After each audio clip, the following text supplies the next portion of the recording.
빌레몬서는 지난번 말씀드린 대로 옥중서신 가운데 한 권이죠. 옥중서신 하면 에베소서, 빌립보서, 골로새서, 빌레몬서 네 권이 바울이 로마 옥중에서 기록해서 보낸 편지입니다. 자, 근데 오늘 그거 중에서요, 이걸 저자 모든 거 보시고 수신자를 볼게요. 수신자는 빌레몬, 아비야, 아키포, 그의 집에 있는 교회 이렇게 이어서 이렇게 기록되어 있습니다. 근데 아비야는 빌레몬의 아내, 아키포는 그의 아들인데 교회 지도자였고 그런 정도만 여러분이 이렇게 보시고 이 오네시모라는 사람이 이제 성경 이 빌레몬서의 그 좀 하나의 주인공처럼 이렇게 나타나는데 그 사람이 이제 골로새에서 온 사람이었고 처음에는 골로새 그러니까 빌레몬의 종이었어요. 빌레몬의 종 오네시모가 근데 그가 이제 종을 성경에 노예라고 하는 말을 쓰죠. 그러니까 이 사람이 주인의 물건을 이렇게 훔치고 이렇게 도망한다.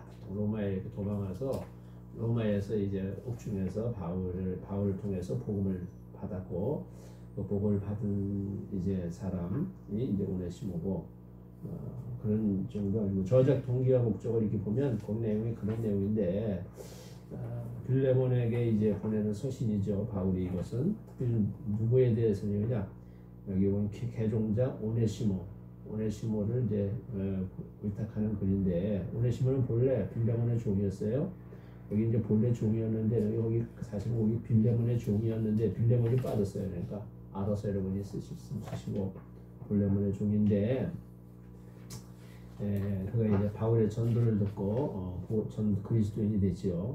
근데 바울은 이제 그 오네시모를 뭐라 해요? 복음을 섬기는 내 신복이다. 신복이라는 단어를 쓰고 있어요.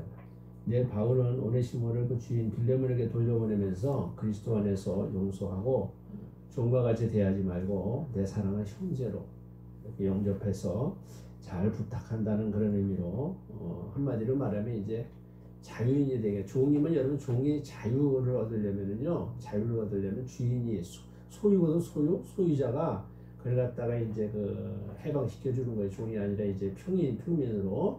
근데 말은 이제 여기 하나의 그런 의미로 이제 해서 내 사랑의 형제다 이러면서 그를 용서하고 그를 자유를 달라. 그리고 다시 시키면 앞에 내용에 그러겠지만 나에게 다시 돌려보내서 저가 나를 섬기고 나와 같이 복음을 위해서 하나의 다른 사람이 되게 해달라는 말을 쓰고 있어요. 그러니까 본서의 중심 내용은 그리스도 안에 있는 용서의 사랑, 형제입니다. 형제.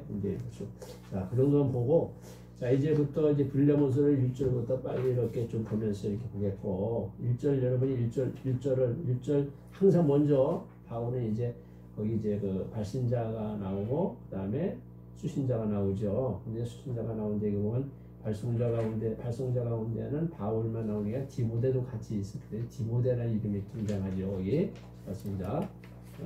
성경 1장 1절에 보면 디모데가 이렇게 나타나고 있고 특별히 이제 동역자 수신자는 아까도 말했지만 빌레몬, 아비야 거기 이제 그 아키포 그다음에 교회 이렇게 나오죠. 그리고 편지의 그 내용의 축도를 이제 어떻게 축도를 쓰고 있느냐면 거기 이렇게 보니까 내가 하나님 아버지와 주 예수 그리스도로부터 은혜와 평강이 너에게 있기를 원한다 이렇게 이야기하죠. 근데 이 은혜와 평강은 서로 원인 결과의 관계입니다. 그러니까 하나님의 무조건적인 좋은 뜻, 곧 뭐예요? 은혜지 은혜. 은혜는 값없이 주는 건데 하나님의 무조건적으로 주신 그런 그 좋은 뜻인데 그것이 이제 그것 때문에 뭐예요? 성경에 구원을 받죠. 그게 예배서 2장 8절에 보면 그것 때문에 구원을 받는 거죠. 그러니까 구원을 이렇게 받고 또 일상적으로도 하나님께서 우리에게 구원만 은혜를 준 게 아니라 처음 시작하는 건 구원이지만 모든 이 세상에 하나님 위로부터 주시는 좋은 것들 그것들은 다 은혜입니다. 은혜를 주시는 건데 야고보서 1장 몇 절인가 나오고 있어요. 빛들의 아버지께서 위로부터 주시는 모든 것은 다 좋은 거다 그런 말씀이 나와요. 자 그렇게 되는데 그 좋은 것을 이제 받고 나서 그리스도로 말미암아 뭐냐 평강이 이제 성도들에게 임한다. 이게 예수 믿으면 처음 나타나는 게 기쁨과 평화죠. 예수를 설명하면 자 그런데 그래서 이것은 일시적인 게 아니고 영원한 것이고 성령으로 말미암아 우리 가운데 심령이 더욱 깊이 내 속에서 실시되어 가고 있다. 그러므로 사도는 이것을 왜 기도한 거고 그 다음에 빌레몬으로 인한 감사와 그를 위한 기도의 특징이 칭찬이 4절부터 7절입니다. 4절부터 7절 이러면 성경을 먼저 이렇게 빨리 이렇게 보시고 보면서 이 강의를 몇 개 여러분 들으시길 바래요. 4절 5절은 여기 4절 5절은 모든 바울의 편지는 다 그렇지만 뭐냐면 항상 하나님 앞에 뭐예요? 감사의 기도를 먼저 하죠. 감사의 기도. 감사의 기도를 이렇게 하는데 거기 보니까 사랑과 믿음으로 인한 그 감사의 기도를 한 이유는 사랑과 믿음 때문에 믿음과 사랑 때문에 그래요. 거기 1번 보면 바울 자신은 기도할 때마다 항상 빌레몬을 기억하여 하나님께 감사하고 기도가 있다. 바울은 어느 서신이나 먼저 감사와 기도로 시작하고 있고 그것이 이제 감사 제일주의라는 말이죠. 그 말은 신앙생활 가운데 제일 하나님 앞에 차원 높은 신앙은 감사와 찬송이 많은 거예요. 신앙생활 속에서. 근데 그 이유는 이제 5절에 보면 5절 성경에 보면은 주 예수와 및 모든 성도에 대한 뭐예요? 내 사랑과 믿음을 들음이지라고 했으니까 믿음인데 내 사랑을 들었던 사랑이라고 하는 것은 이제 믿음을 본인이 하나님께서 선물로 받았고 받은 믿음을 가지고 뭐냐 사랑을 이렇게 서로 사랑하라는 말씀 따라서 뭐냐 우리가 사랑을 베푸는 거예요.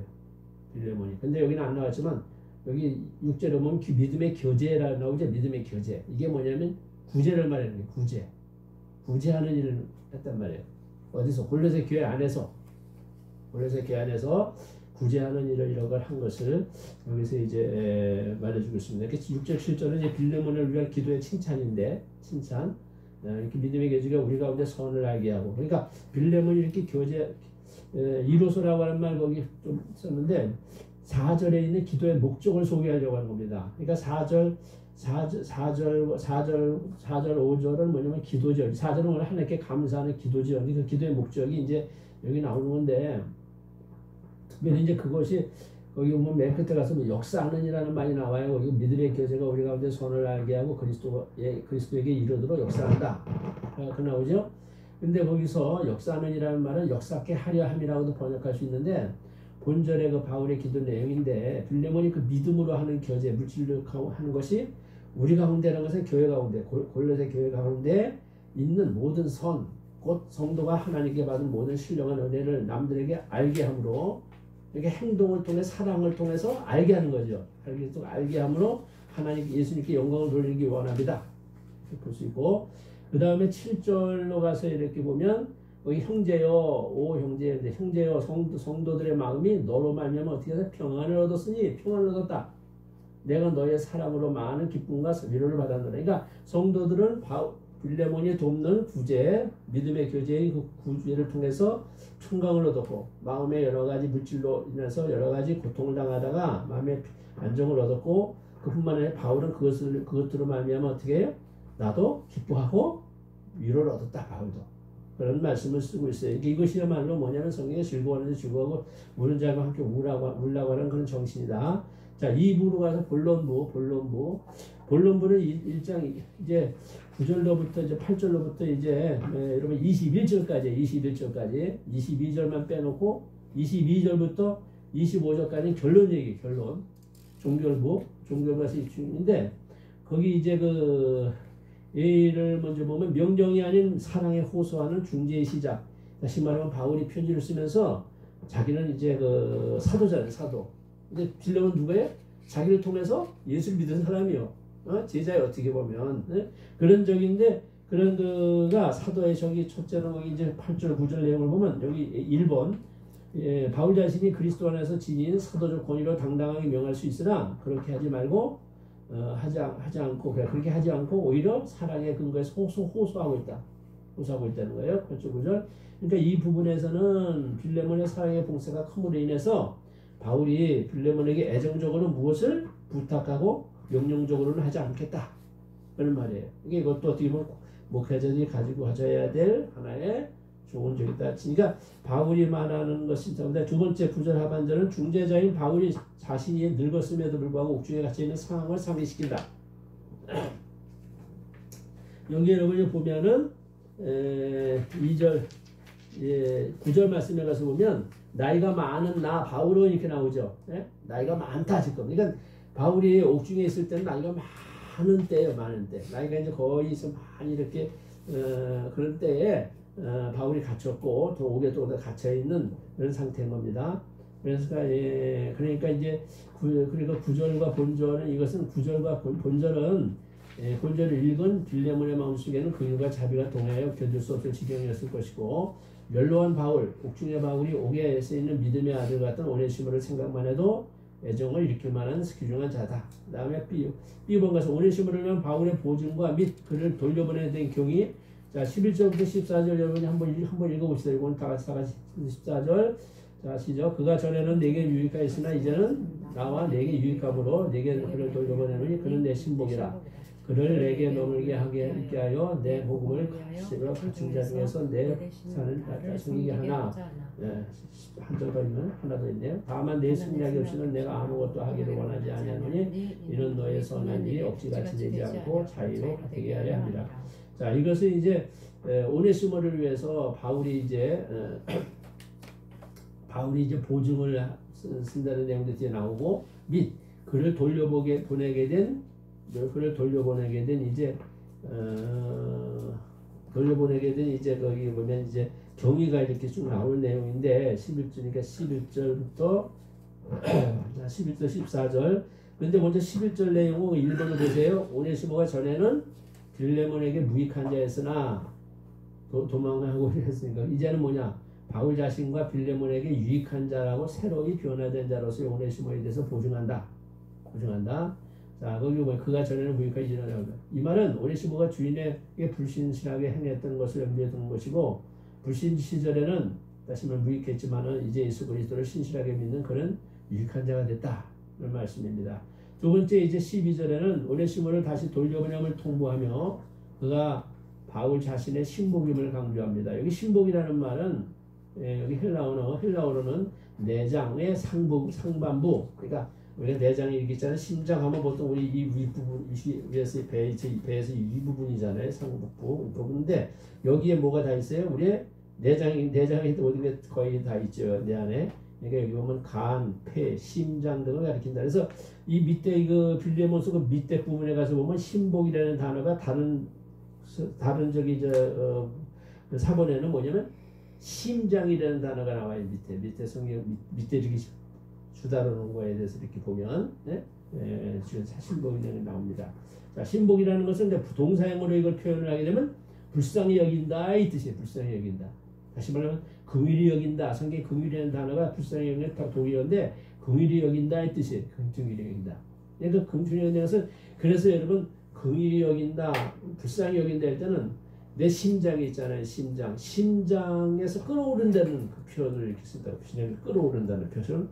그래서 바울이 뭐냐면 당시 사람들이 인간의 애정이 내장에서 이렇게 심장에서 있다고 하는 걸 봤는데 바울은 이제 오네시모가 자기 전 애정을 쏟는 대상으로 부르고 있는 거죠. 저기를.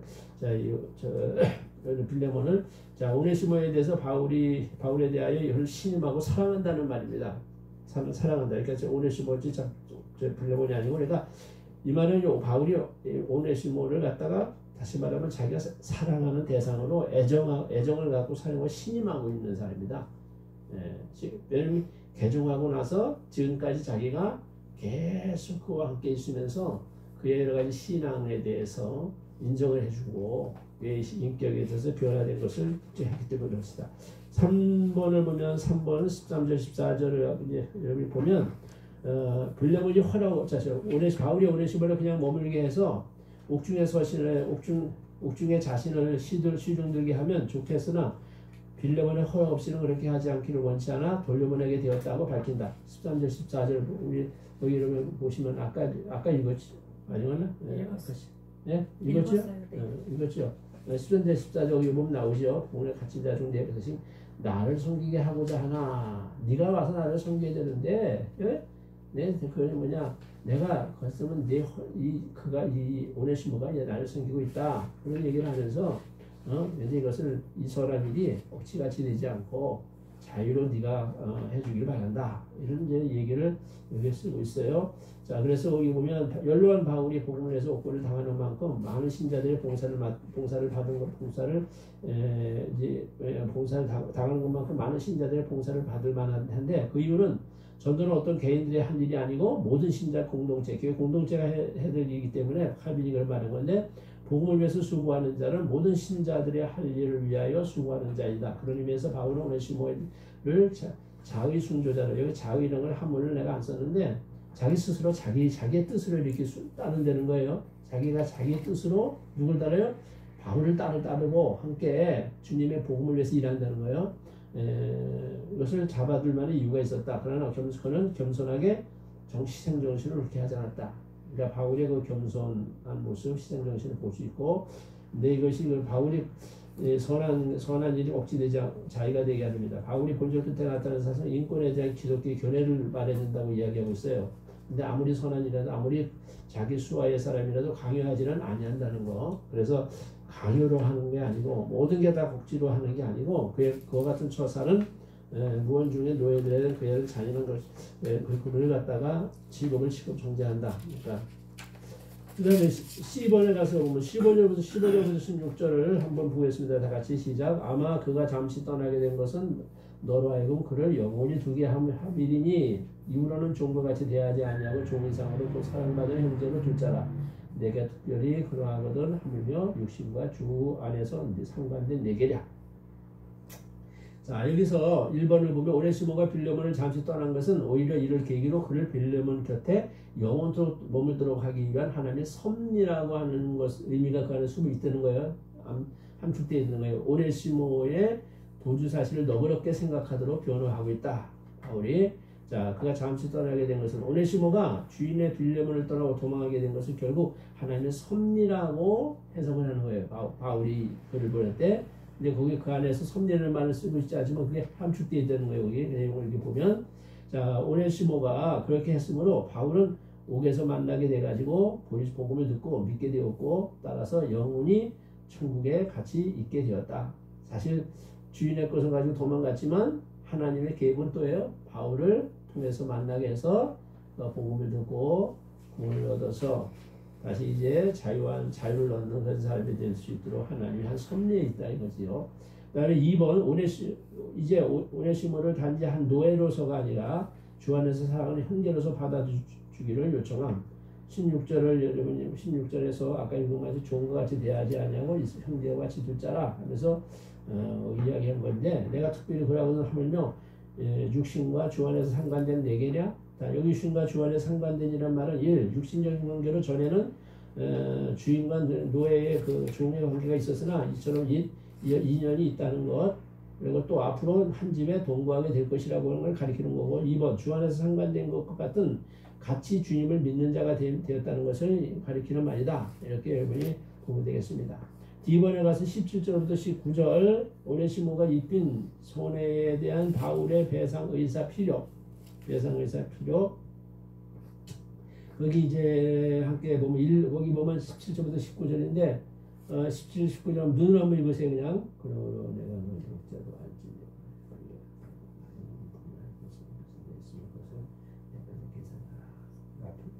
바울이 친필로 쓰고 내가 이외에는 내 자신 내게 비친 것을 내게 말하지 아니하리라. 자 여기 17절은 17절 뭐냐면 만일 빌레몬이 바울을 동역자로 여긴다면 빌레몬이 바울을 동역자로 여긴다면 그러니까 이제 대체 말하면 바울이 이제 빌레몬을 높이죠. 바울 자신을 영접하도 오네시모를 영접해 달라라고 하는 요청하는 건데 여기서 바울은 여기서 자기의 강한 인정적인 융통성을 표시하고 있는 거예요. 그는 빌레몬이 자기의 후배요 또 수종자인데도 불구하고 그를 자기의 동료로 추대합니다. 사람의 심령을 움직일 수 있는 위대한 자는 자기와 남 사이에 아무런 장벽도 두지 않는다. 이게 중요한 거죠. 사람과 하나님 사이에 결코 장벽을 두지 않는 그런 영적으로 다 교통이 있는 그런 그 관계를 가진다고 하는 것이 구속이 중요한 겁니다. 그런데 사실 우리는 그렇지 못한 것들이 일상생활 속에서 교회 안에서 얼마나 많이 있는지 몰라요. 네. 그 다음에 2번, 또 오네시모가 빌레몬에게 잘못한 것이나 빚진 것이 있다면 그 책임을 배상을 자기에게 돌리라고 하면서 대신 회개하여 배상할 의사가 있음을 밝히고, 자, 거기는 사도가 남의 짐을 짐에 있어서 이론뿐이 아니라 그런 감상으로 만족하고 마는 자가 아니고 그런 물심을 다해서 한 천한 사람을 뜨겁게 사랑한 종을 그리스도의 종이었다. 그러니까 오네시모를 그렇게 사랑했던 것을 말해주고 있어요. 세 번째, 바울 자신이 친필로 쓴 것을 밝히며 배상의 약속을 거듭 강조함. 바울은 보통 서신을 대필하고 이제 마지막에 가서 나 바울이 친필로 문안하노라는 서명하는 것이 상례였는데, 그 다음에 본절은 빌레몬이 바울을 통해 이거 지워버리세요. 그걸 밑에 글로 옮겼으니까 그걸 지워버리세요. 있으니까. 그거는 4번, 빌레몬이 바울 자신에게 복음의 빚을 진 것이 사실이나 빌레몬이 바울에게 복음의 빚을 지니까, 그러니까 여긴 빚이라는 건 물질적인 빚이 아니고 무슨 빚이요? 복음의 빚. 바울이 즐겨 쓰는 말이죠. 로마서 1장에서 썼지요. 나는 빚진 자라. 빚진 자. 전 세계에 복음을 갖다 이렇게 다른 사람이 예수님에게 빚졌다는 거예요. 그래서 그 빚졌다는 게 복음의 빚을 진 거죠. 이에 근거해서 요구하는 것은 아닌 거 밝힌다. 그러니까 내 자신이 내게 빚진 것을 내가 말하지 아니하노라는 이 말은, 본절은 빌레몬이 바울의 전도로 말미암아 그리스도를 믿게 되었다는 유일한 증거예요. 이게 성경에서 여기서 나오는 게 유일한 증거이기에 유일한 증거로서 그것은 무상한 보배를 얻은 것이다. 그 다음에 그것은 빌레몬이 바울에게 무한한 부채를 진 것과 같다. 그러므로 부채가 얼마나 될까? 얼마라고 말하기 어렵다. 그러나 하여간 그런 것은 바울은 그것을 말하지 않겠다. 그런 거 말하지 않겠다. 물질적인 빚이 아니에요. 그 다음에 2번 20절 21절 이렇게 보면, 오 형제의 나로 주 안에서 너로 말미암아 기쁨을 얻게 하고 내 마음이 그리스도 안에서 평안하게 하라. 나는 내가 순종할 것을 확신함으로 내게 썼느니 내가 말한 것보다 더 행할 줄 아노라. 자, 오네시모의 용서를 위한 바울의 심정적 호소를 또 하고 있습니다. 마지막으로 빌레몬을 형제라고 칭하며 그로 인해 자신이 주 안에서 기쁨과 평안을 누릴 수 있게 해주기를 호소한다. 빌레몬이 사도 바울의 부탁을 실행한다면 바울은 주 안에서 오 형제예요. 여기도 보세요. 바울도 오 형제. 이게 빌레몬과 뭐냐면 자기를 통해 복음을 전해듣고 지금 사도인데도 불구하고 오 형제라 그러잖아요. 형제예요. 그러니까 아까 오네시모보다 형제. 이런 여러분 정말 영적으로 이렇게 교통하는 인격적인 이렇게 하고, 물론 그렇다고 사도성에 대해서 또 잘못된 저기를 가지는 그런 성도들도 있을 수 있겠어요. 그런데 그런 거에 대해서는 여기 쓰지 않고 있고 자기가 다 소화를 시키겠지요. 근데 하여간, 자, 그래서 또한 그리스도 안에서 평안함을 얻겠다고 이야기하죠. 그 이유는 오네시모를 위한 부탁이 주 안에서 나타낸 참 사랑이기 때문이다. 그러니까 주님 안에서, 다 주님 안에서 가능한 거 이게 주님 안에서. 그 다음에 21절, 자신이 한 말 이상으로 빌레몬이 기꺼이 순종할 것을 확신하노라고 신뢰를 표현하고 있다. 바울의 이 서신은 그 부탁한 대로 빌레몬이 순종할 줄 확신하고 쓴 것이다. 바울은 성도에게 누를 끼치지 않기 위하여 백방에 힘쓰는 자였고, 그러므로 그는 사람에게 또 이행하기 곤란한 것을 청구하지 않는다. 사실 이게 참 필요한 거예요. 우리가 너무 주위에 이렇게 보면 너무 본인 어떤 성도가 어떤 일을 행할 수 있는 그런 것을 없는데도 불구하고 이렇게 자꾸 이렇게 구하고, 그런 얘기들이 가끔 많이 들려와요. 시험 들러가지고 막 이렇게 교회에 떨어지고 그런 사람들 중에서 적지 않게. 내가 그래서 그러므로 그는 사람에게도 이행하기 곤란한 청구하지 않는다. 그래도 모든 경처가 본받을 모으니라. 그는 빌레몬이 부탁한 말 이상으로 순종할 줄 알았다. 바울은 순종할 줄 알았어요, 불편에게. 그런데 그는 빌레몬의 신앙기가 어떠함을 알고 있고 신앙의 차원이 어느 정도 이제 알고 있고, 그는 자기 신앙의 지도자에게 설복이라는 것은 기쁨으로 복종한다는 말이에요. 네? 오늘 한문이 그런 뜻이요. 네, 속정하는 귀한 성도이다. 윗사람의 지시에 순종하되 성신껏 또는 또는 부탁한 것 이상으로 하는 것은 신임받고 성공한 모든 일꾼들의 행동의 원리다. 참 이런 교인을 만들어야 돼.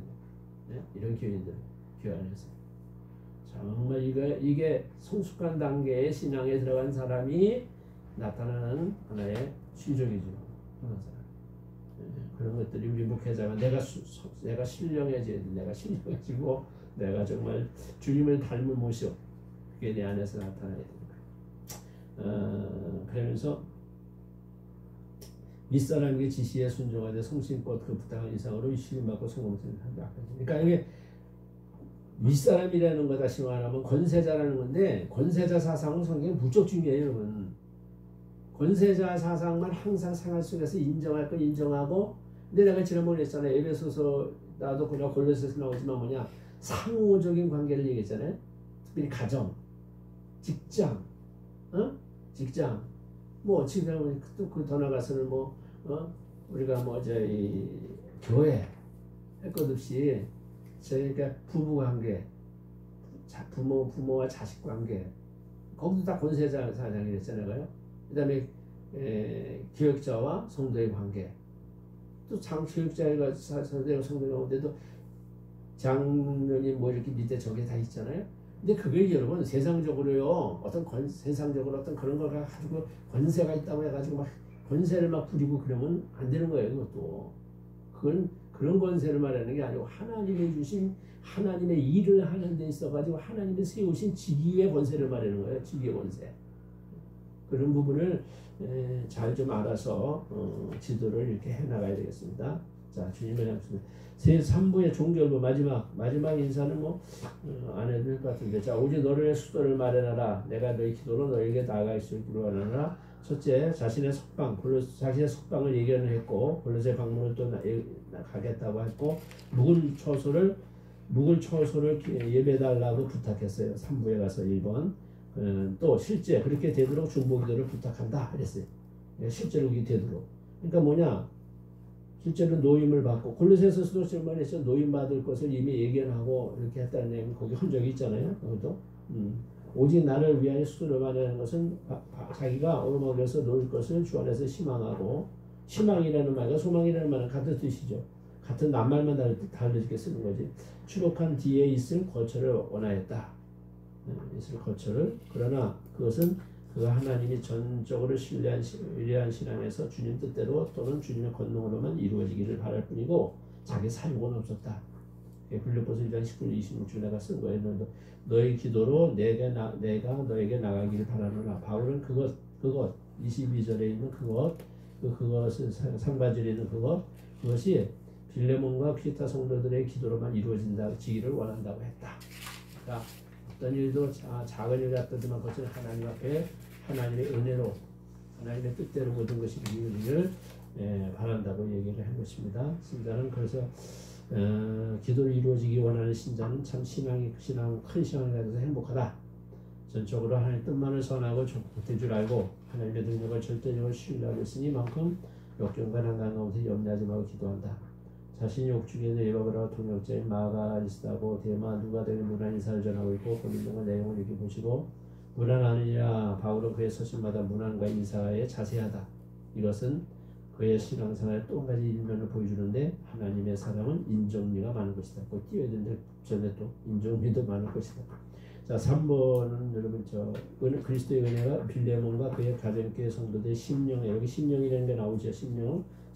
심령에 있기를 원한다는 명이 성경에 여기 성도도 나오고 세 개가 이렇게 나오는데 약간 여기 자 빌립보서 자 그런데 여기 보면 에베소와 빌립보인데 심령이라는 게 인격의 중심이거든요. 이게 인격의 중심인데 거기에 이제 그리스도의 은혜가 있으면 온 인격과 소유물까지 복이 있다는 거죠. 이게 심령이 여러분 심령이 성경에 그러니까 이게 골로새서는 갈라디아서에도 심령이라는 말을 쓰고 있는데 심령이라고 하는 심령이 누구냐? 그리스도의 형상이 있죠. 그리스도의 형상이에요. 그리스도 형상이 심령에 이루어지기를 바란다 이거든. 그러니까 갈라디아 교인들이 이단들이 들어왔을 때 그 이단들에 의해서 미혹을 받고 이렇게 해가지고 자기가 뭐냐 그리스도의 형상에 혼미해지고 떠나요. 완전히 떠난 건 아니지만 그러니까 바울이 뭐냐면 다시 내가 그리스도의 형상이 너에게 이루기까지 내가 해산하는 수고를 한다래요. 이게 여러분 목회는 교인들로 하여금 그리스도의 형상이 그 심령 속에 이루어지는 거지 그게 그리스도를 본받는 거죠. 형상. 그게 목회의 중요한 중조예요. 그게. 처음에 보세요. 형상 이것만 해도 저기 좀 저쪽에 나오는 게 미리 좀 얘기하는 처음에 인간을 만들 때 하나님께서 인간을 만들 때 하나님 우리의 형상을 따라 우리의 모양대로 사람을 만들자. 하나님의 형상이 우리 안에 이루어지는 거예요. 이루어지는 거예요. 근데 이 형상을 범죄하고 나서 잃어버렸지요. 잃어버렸어요. 잃어버렸는데 이 형상을 다시 회복시켜주는 게 구원이에요.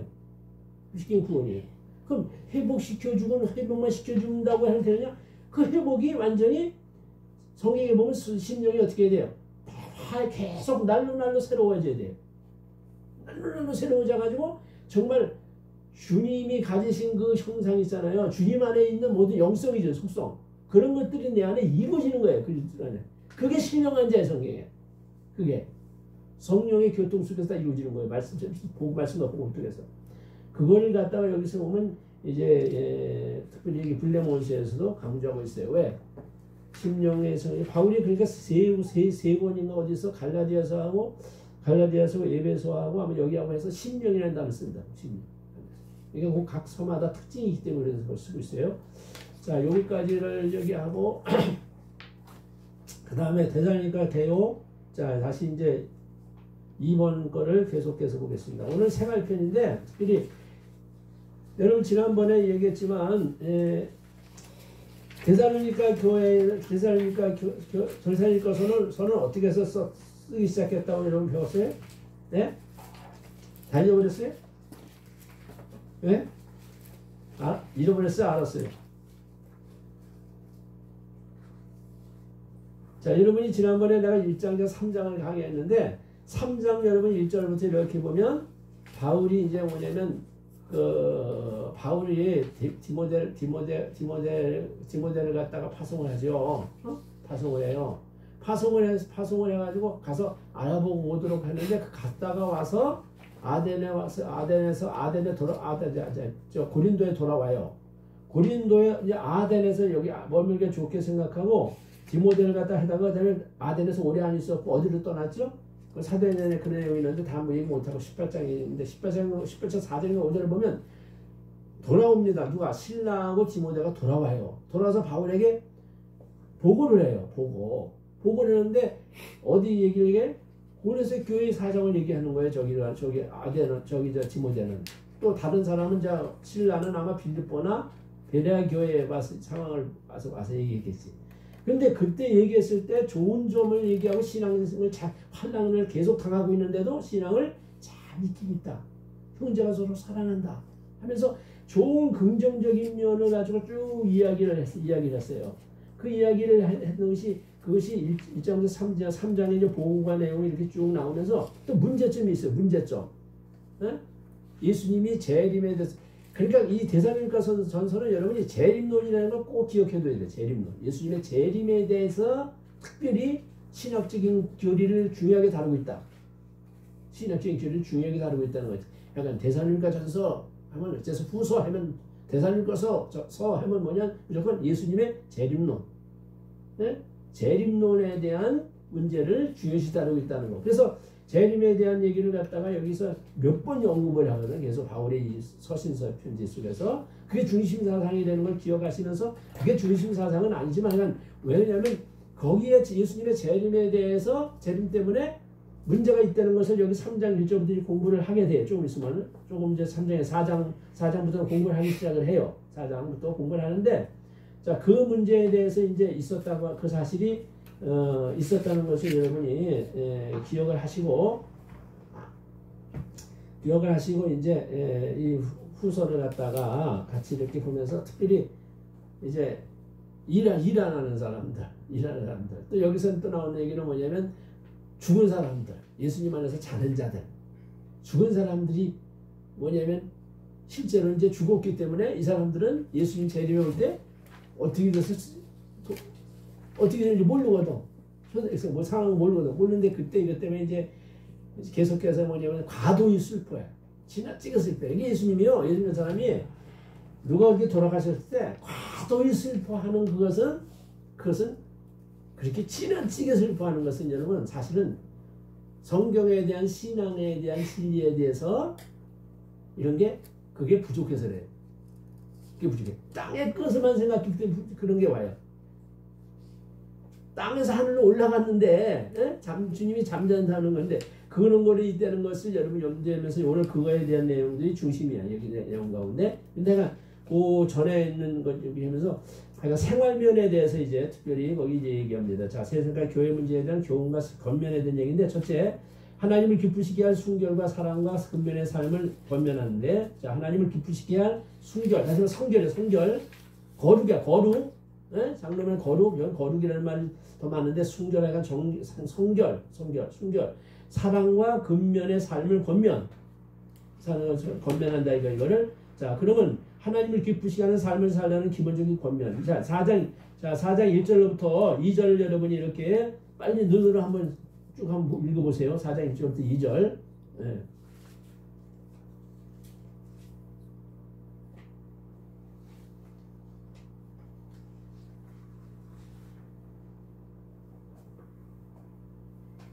자, 4장 1절에서 여기 보면 예수님 안에서 너희에게 권면한다지 예수님 안에서. 권면을 해도 예수님 안에서. 뭐야? 예수님 안에서 된다는 것은 뭐냐? 예수님이 너희들이 권면하는 거지. 이런 얘기야. 예수님이 너희를 권면한다는 얘기야, 이게. 시키면. 자, 그런데 이게 이제 그거예요. 하나님은요, 하나님의 사람을 세워가지고 하나님의 일을 한단 말이야. 일을 하는데 여기서 이제 보세요. 어떻게 행하며 하나님을 기쁘시게 할 수 있는지를 우리에게 배웠다. 바울 전도행에서 배웠단 말이에요. 이미 배웠으니 그건 너희가 행하는 바라. 행하고 있어요. 하나님을 어떻게 행해야지 하나님을 기쁘시게 하는지 그걸 행하고 있어요. 삶을 살고 있어요. 삶을 살고 있는데 바로 더욱 많이 심쓰라 하면서 2절은 우리가 주 예수로 말미암아 이거 보세요. 또 주 예수로 말미암아 주 예수로 말미암아 주 안에서 말미암아 주 안에서란 말하고 여러분 뜻이 소위 상통하는 거예요. 너희에게 무슨 명령으로 준 것을 너희가 아느니라. 이미 주 예수님으로 받은 것을 같은 너희에게 무슨 명령으로 준 거다. 그러니까 이건 이 말은 뭐냐면 주님께로부터 계시를 받았다는 거예요. 이게 바울이. 여러분이 기억해야 될 것이 복음서에 있는 내용이 복음서는 나중에 기록됐다는 걸 항상 기억해야 됩니다. 복음서는요.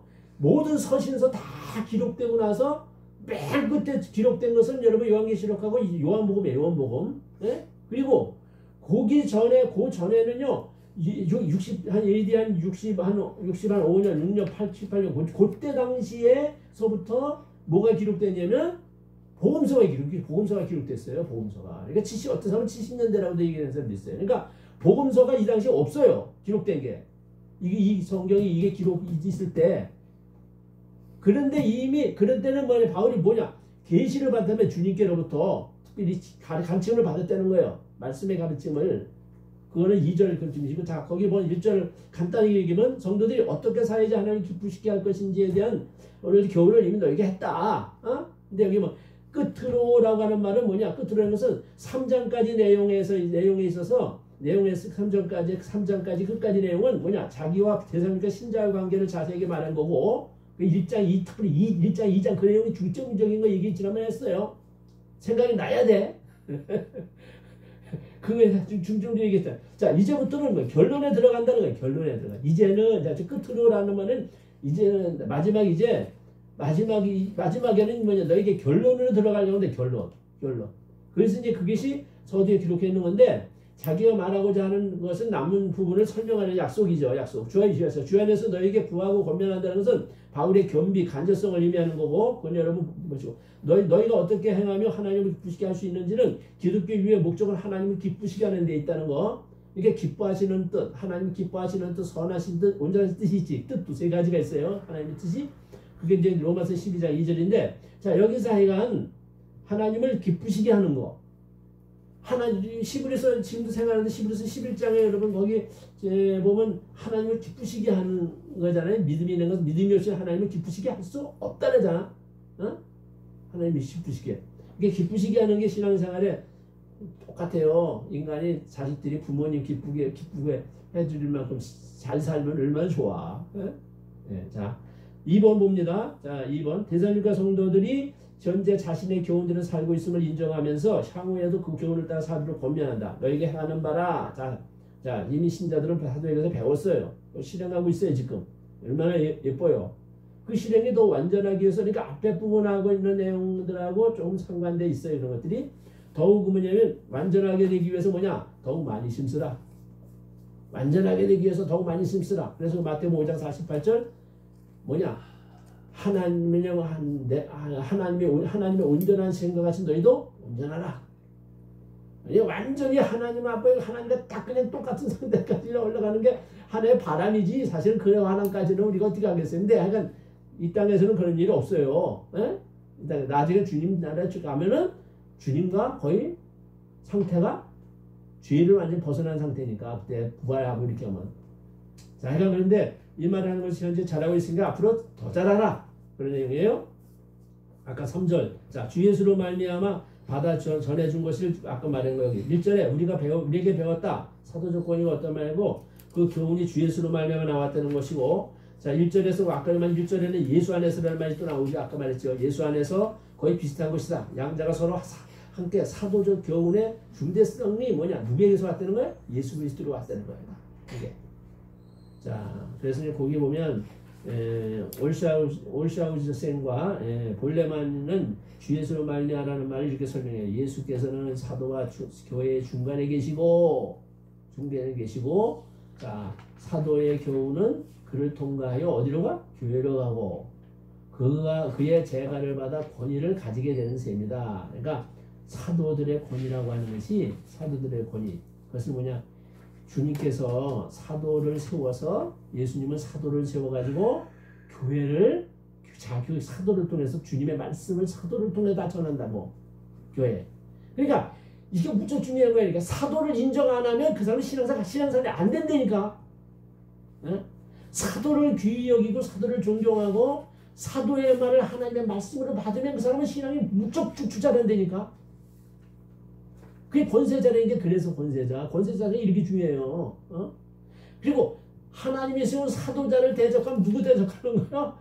주님을 대적하는 거예요. 그렇기 때문에 그런 사람들은 매를 맞아요. 심하면. 그런 것들을 여러분들 이제 앞으로 저는 평생 살면서 몇 번 봤어요. 이렇게 진짜 조심해야 될 일이죠. 그러니까 그거에 자, 그 정도 시간 없으니까 2번. 부르심의 뜻에 따른 신자의 성적 순결에 대한 권면으로 작용. 그러니까 여기서는 이제 하나님을 기쁘시게 하는 게 행하는 것 중에서 이제 특별히 뭘 얘기해요? 성적 순결을 갖다가 권면하고 있어요. 이것도 길게 하고 있는 거 보니까 데살로니가 교회에 그게 필요했던 거예요, 영적으로 바울이. 그래서 이거를 주님께로서 받아서 선 거예요. 이건 뭐 모든 교회에 있는 하나님의 몸된 교회의 사람들은 다 동일한 거지. 그러니까 거기 보면 여러분 4장, 거기 4장 여러분이 3절부터 8절인데 한번 그냥 보세요. 한번 마음을 읽으세요, 여러분이 거기 보면.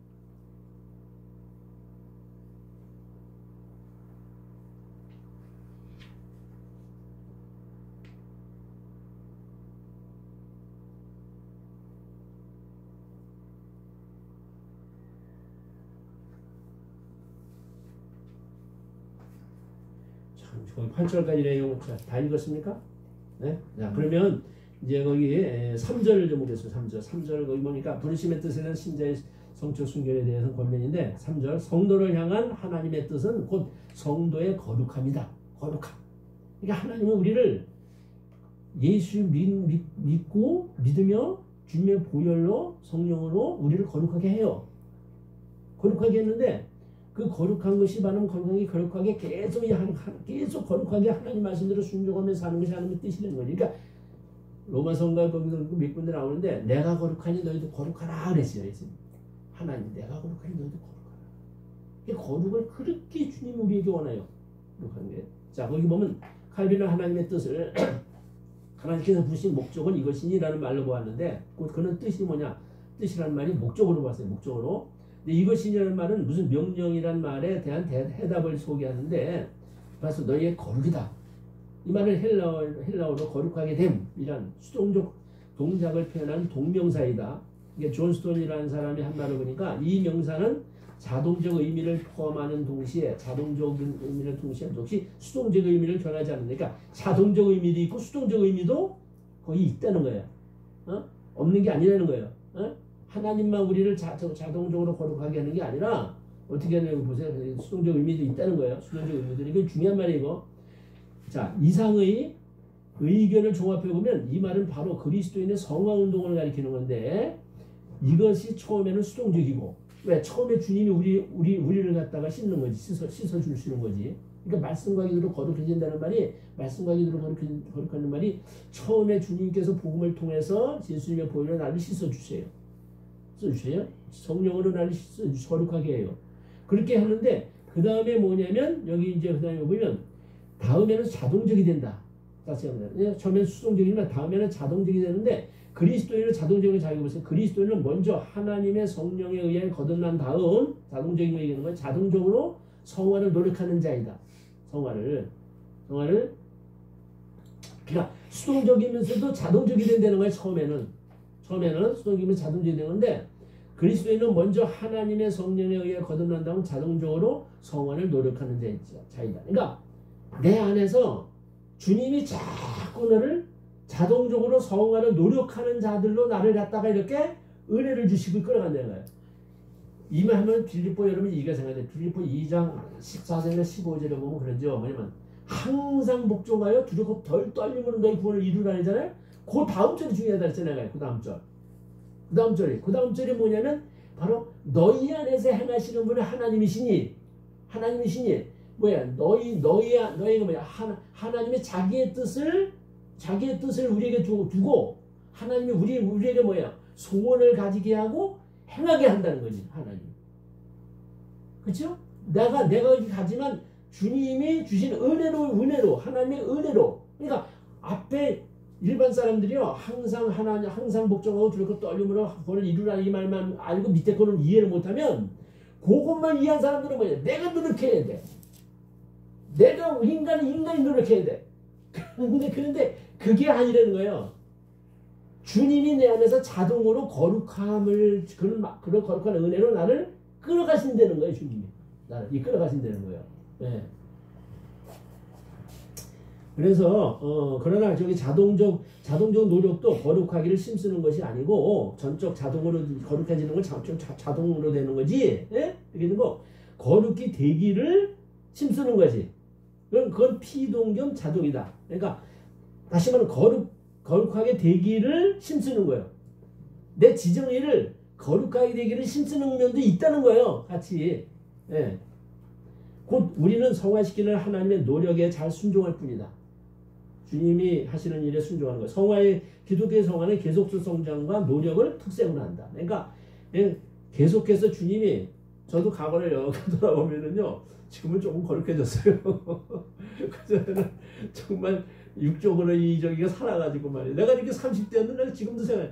30대는 내가 내 안에서 자꾸 성욕이 나오고 악이 나오고 그냥 형적이고 세상 쾌락을 적인 거 자꾸 이렇게 그런 것 쪽에 육적인 게 나오니까 내가 왜 목사가 됐어? 나 후회 많이 했어요. 그때 내가 왜 목사가 됐어? 내가 왜? 나 목사 되지 않았어야 했는데 목사가 됐어 이거. 그런데도 또 이거 때는 채되나? 또 그러면서도 때는 치지도 못하고 그렇게 쭉 왔어요.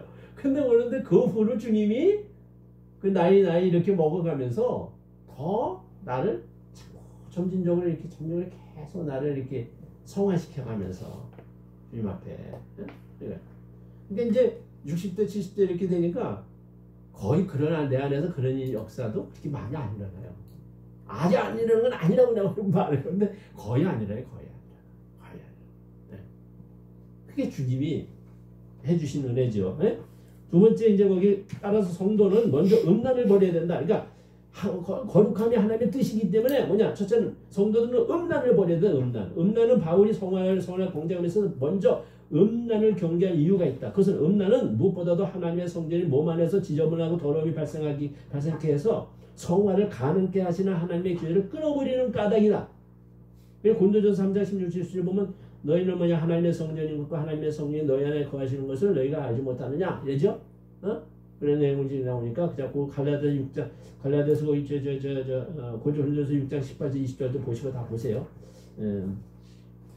갈라디아서 5장 19절에도 5장 18절인가라고 뭐냐면 성령을 쫓아 행하라. 그리하면 그렇게 합니다. 성령을 쫓아 행하라. 그리하면 육체의 욕심을 너희가 이루지 않는다. 그러잖아요. 그러니까 주님이 우리를 인도하시는데 그걸 따라가면 이루지 않는다. 그러니까 내가 자꾸 이제 지나 보면 이게 점점 성화되어지면서요. 내가 이렇게 나 자신을 보면요. 시간을 갖다가 성화되는 쪽에 그런 역사를 내가 많이 하는데 그런 일을 많이 한다는 거예요. 그게 성령의 이신 쪽이죠. 다시 말해 성령 보는 일, 기도하는 일, 전도하는 일, 그런 일을 많이 하는데 그게 아닐 때는 육적인 게 나를 지배하고 이길 때는 그런 일을 적게 하게 되고 그런 일을 영적인 일을 적게 하고 육적인 것에 선을 빼 가능성하는 거지. 그러니까 이게 퍼센테이지로부터 어떻게 이제 달라지느냐에 대한 것은 그게 중요한 문제들이 우리에게. 자 그런 거고 그러니까 그럼 이번은 당시 헬라주의의 중심이었던 데살로니가시에는 심히 문란한 남녀간의 아픔에 평하여 기독 신자도 그것에 대한 유혹이 많이 있었기 까닭이다 이렇게 말할 수 있으니까 바울이 그러는데 그러니까 사도행전 이걸 나머지 거 보세요. 그 다음에 세 번째 지금은요 우리 그리스도인들이 상상을 하지 못할 만큼 이 땅에는 음풍이 불고 있습니다. 상상을 못할 만큼. 또한 성도는 성결하고 존귀하게 여기는 자세로 자기 아내의 몸을 취하여야 함. 4절 아까 이게 실제적인 성적인 것을 여기 다루고 있어요. 각각 거룩해서 거기 이제 4절 여러분이 다시 읽으세요. 각각 거룩함으로 존귀함으로 자기 아내를 대할 줄 알고. 이게 뭐냐면 다시 말하면 거룩함과 존귀함으로 하는 것은 성결하게 존귀하게 아내와 함께 우리가 성적 관계를 가질 때에 가지는 거기 말씀이에요. 그러니까 이것은 음행과 관련된 더러움이나 부끄러움에 대조되는 것이다. 아내는 음행 방지의 도구가 아니라 하나님 앞에 거룩함과 존귀함으로 대해야 된다. 자기 아내를 대할 줄 알고라는 것은 그때 이방의 부부도덕을 물러냈고 이방인들의 부부도덕을 물러냈고 그것에 반대해서 바울은 여기에 성적 관계는 아주 거룩하게 행하고 존귀하게 해야 될 것을 가르치고 있는 거고 가로수게 있는 걸 지도가 있겠어요. 대할 줄을 알고라고 말은 대할 줄을 안다는 건 취득한다는 소유한다는 의미예요. 소유한다는 말이에요. 그러니까 이미 결혼한 자가 자기 아내 이외의 여자와 더불어 상관하지 말고 다른 자기 아내와 더불어 성적으로 교제해야 될 것을 가리킨다.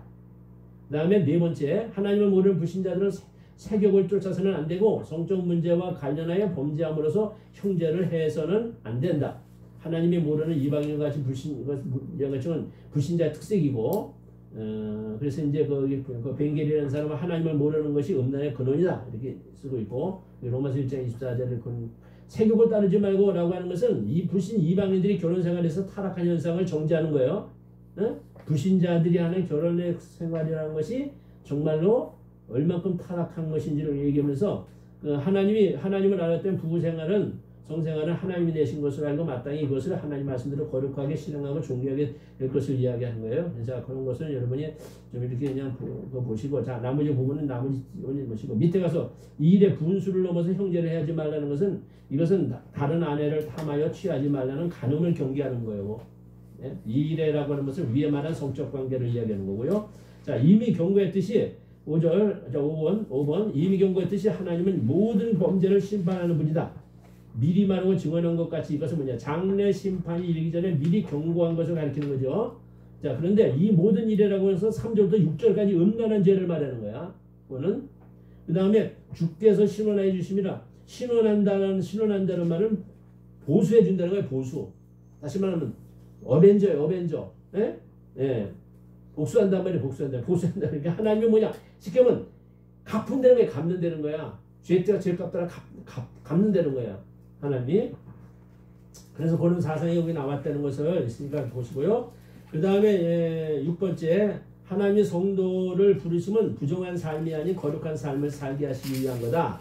그래서 그 6절을 여러분이 다시 한번 읽어보세요. 분수를 넘어서 형제를 해하지 말라. 우리에게서 미루 말하고 증언한 것이 이 모든 일이 주께서 신하였습니다. 자, 7절에 하나님이 우리를 부르시면 부정하게 하시며 거룩하게 하심이니 그러므로 저버리는 자는 사람을 저버림이 아니라 그들에게 너희에게 그의 성령을 주신 하나님을 저버림이니라. 자, 여기서 보면 하나님이 성도를 부르신 것은 부정한 삶이 아니고 거룩한 삶을 살게 하기 위함이다. 자, 부정하게 하시면 거룩하게 하려면은 전치사의 변동이 주목되는데 여기 보면 부정하게 하고 부정하게 하시며 요 앞에 것은 여러분이 여기 보면 또는 위에 가나요? often이라는 말이고 후자는 거룩하게 하시비라는 전치사는 in을 쓰고 있다는 거예요. in. 그거는 그러니까 하나님이 우리를 부르시는 것은 부정한 것 위에서가 아니고 부정한 것을 위에서가 아니고 거룩한 것 안에서다. 그런 뜻이야.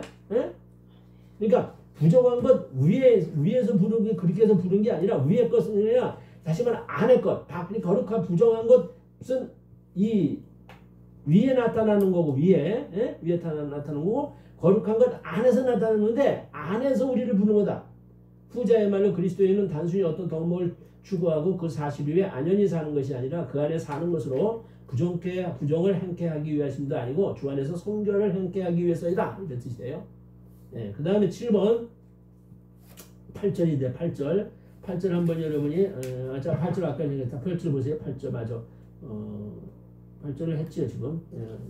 자, 저버린다라고 하는 것은 자, 거기 보면 그러므로 성결 생활을 하나님 부르심의 목적인 거로 저버리는 자는 하나님 부르심의 목적인 성결 생활을 저버리는 자는 사람을 저버리는 것이 아니고 너희에게 주신 뭐래? 성령을 주신 하나님을 저버립니다. 그러니까 여러분 성령을 갖다가 성령을 소멸하고 거스리는 것은 죄인데 성경에 중시사라고 있잖아요. 갈라디아서 모든 성경에서.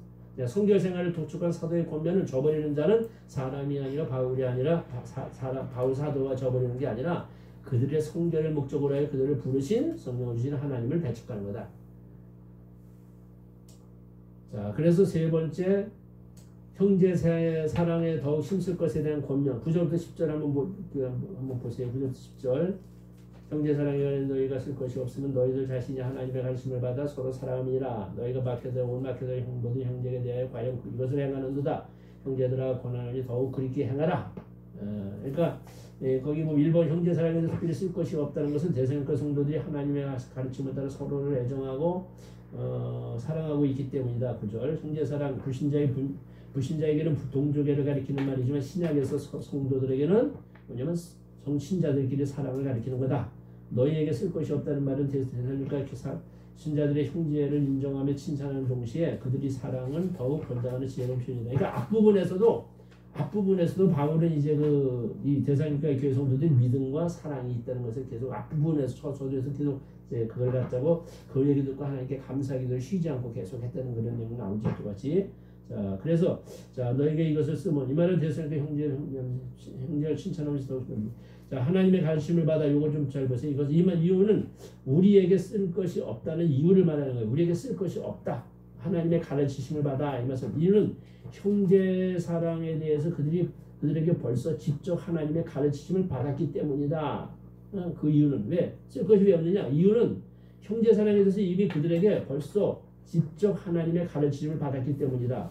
요한복음 13장 34절 45절을 보면 예수님이 처음으로 한 얘기가 뭐냐면 서로 사랑하라는 세계명을 준 거지. 이게 세계명을 주는데 자, 하나님의 가르침이라는 말을 잘 뜻이니까 하나님의 가르침이라면 하나님이 신자들 안에서 항상 내주하며 가르침에 이끌어 가심을 의미합니다. 왜냐하면 이 가르치심이라는 이 가르침이라는 걸 원어로 보면은요 푸뉴마 그쪽에 그 단어의 그 단어가 대신 내 안에 여러분 성경의 디모데 후서 3장 14절인가 14절 보면 모든 성경을 하나님의 감동으로 된 것으로 했대요. 하나님의 감동으로 됐다는 것이 이 단어예요. 똑같이 같이 있는 단어 속에. 자, 그런데 하나님이 성령을 통해 가르치는 바는 단순히 이론뿐만 아니라 실제의 행하도록 인도하는 거죠. 성령님이 우리를 인도하시고 하나님 인도하시는 건 실제로 행하게 이렇게 하시는 거지 그냥 지식에 머무르게 해서 이렇게 하는 게 아니란 말이에요. 인도하시고. 자, 그 다음에 2번 봅니다. 데살로니가 성도들은 데살로니가 교회뿐만 아니라 온 마케도니아의 성도들을 사랑하고 있음을 인정하며 더욱 많이 행하라고 당부하. 그러니까 데살로니가 교회 성도들이 교회가 형제가 빌립보나 베레아를 포함한 마케도니아 지방의 전체에 미친 거. 지난번에 1장에서는 뭐냐, 그 믿음이지, 믿음. 그 믿음들이 마케도니아에게만 쭉 퍼진 게 아니라 아가야까지 그것이 이렇게 갔다고 얘기했잖아요. 근데 여기 사랑을 이렇게 얘기해요. 사랑. 사랑이. 자, 그들의 그 안에서의 사랑은 마케도니아 사람들에게 보인 사랑에서 증거된 것이다. 바울은 그들의 형제 사랑을 사실대로 칭찬하는 동시에 계속되고 원한다. 기독신자는 사랑 넓이 깊이어서 거의 한도가 없어야 된다. 형제 사랑하는 일에서 계속적으로 더 많이 있으면 된다. 그래서 성경을 이렇게 보면요, 하여간 구원 얻고 나서 율법을 행하는 거 있잖아요. 하나님 말씀대로 사는 거는요, 하여간 사랑이 서로 사랑하고 사랑으로 하는 게 가장 차원 높은 거예요. 베드로후서 여러분이 여기 없나? 내가 안 썼나? 베드로후서 1장 7절 8절만 꼭 가서 보세요. 거기 보면 거기 보면 이제 처음에 거기 보면 믿음의 덕의 지식의 형제 후에인가? 지식 후에 인내 후에 절제 후에 형제 후에 사랑을 떠나거든. 그 사랑이 아가페 사랑이에요. 아가페 사랑. 그러니까 형제가 우리가 사랑하는 거 위에 또 하나님의 사랑을 더하는 거예요. 근데 사랑으로 행하면 성경에 있는 말씀들을 주님이 율법을 다 행할 수 있다고 얘기해요. 그러니까 그걸 하셔야 돼요, 여러분이. 그러니까 주님이 내 안에서 성령으로 인도하실 때 어떻게 인도하시냐면 사랑으로 인도해요. 사랑으로.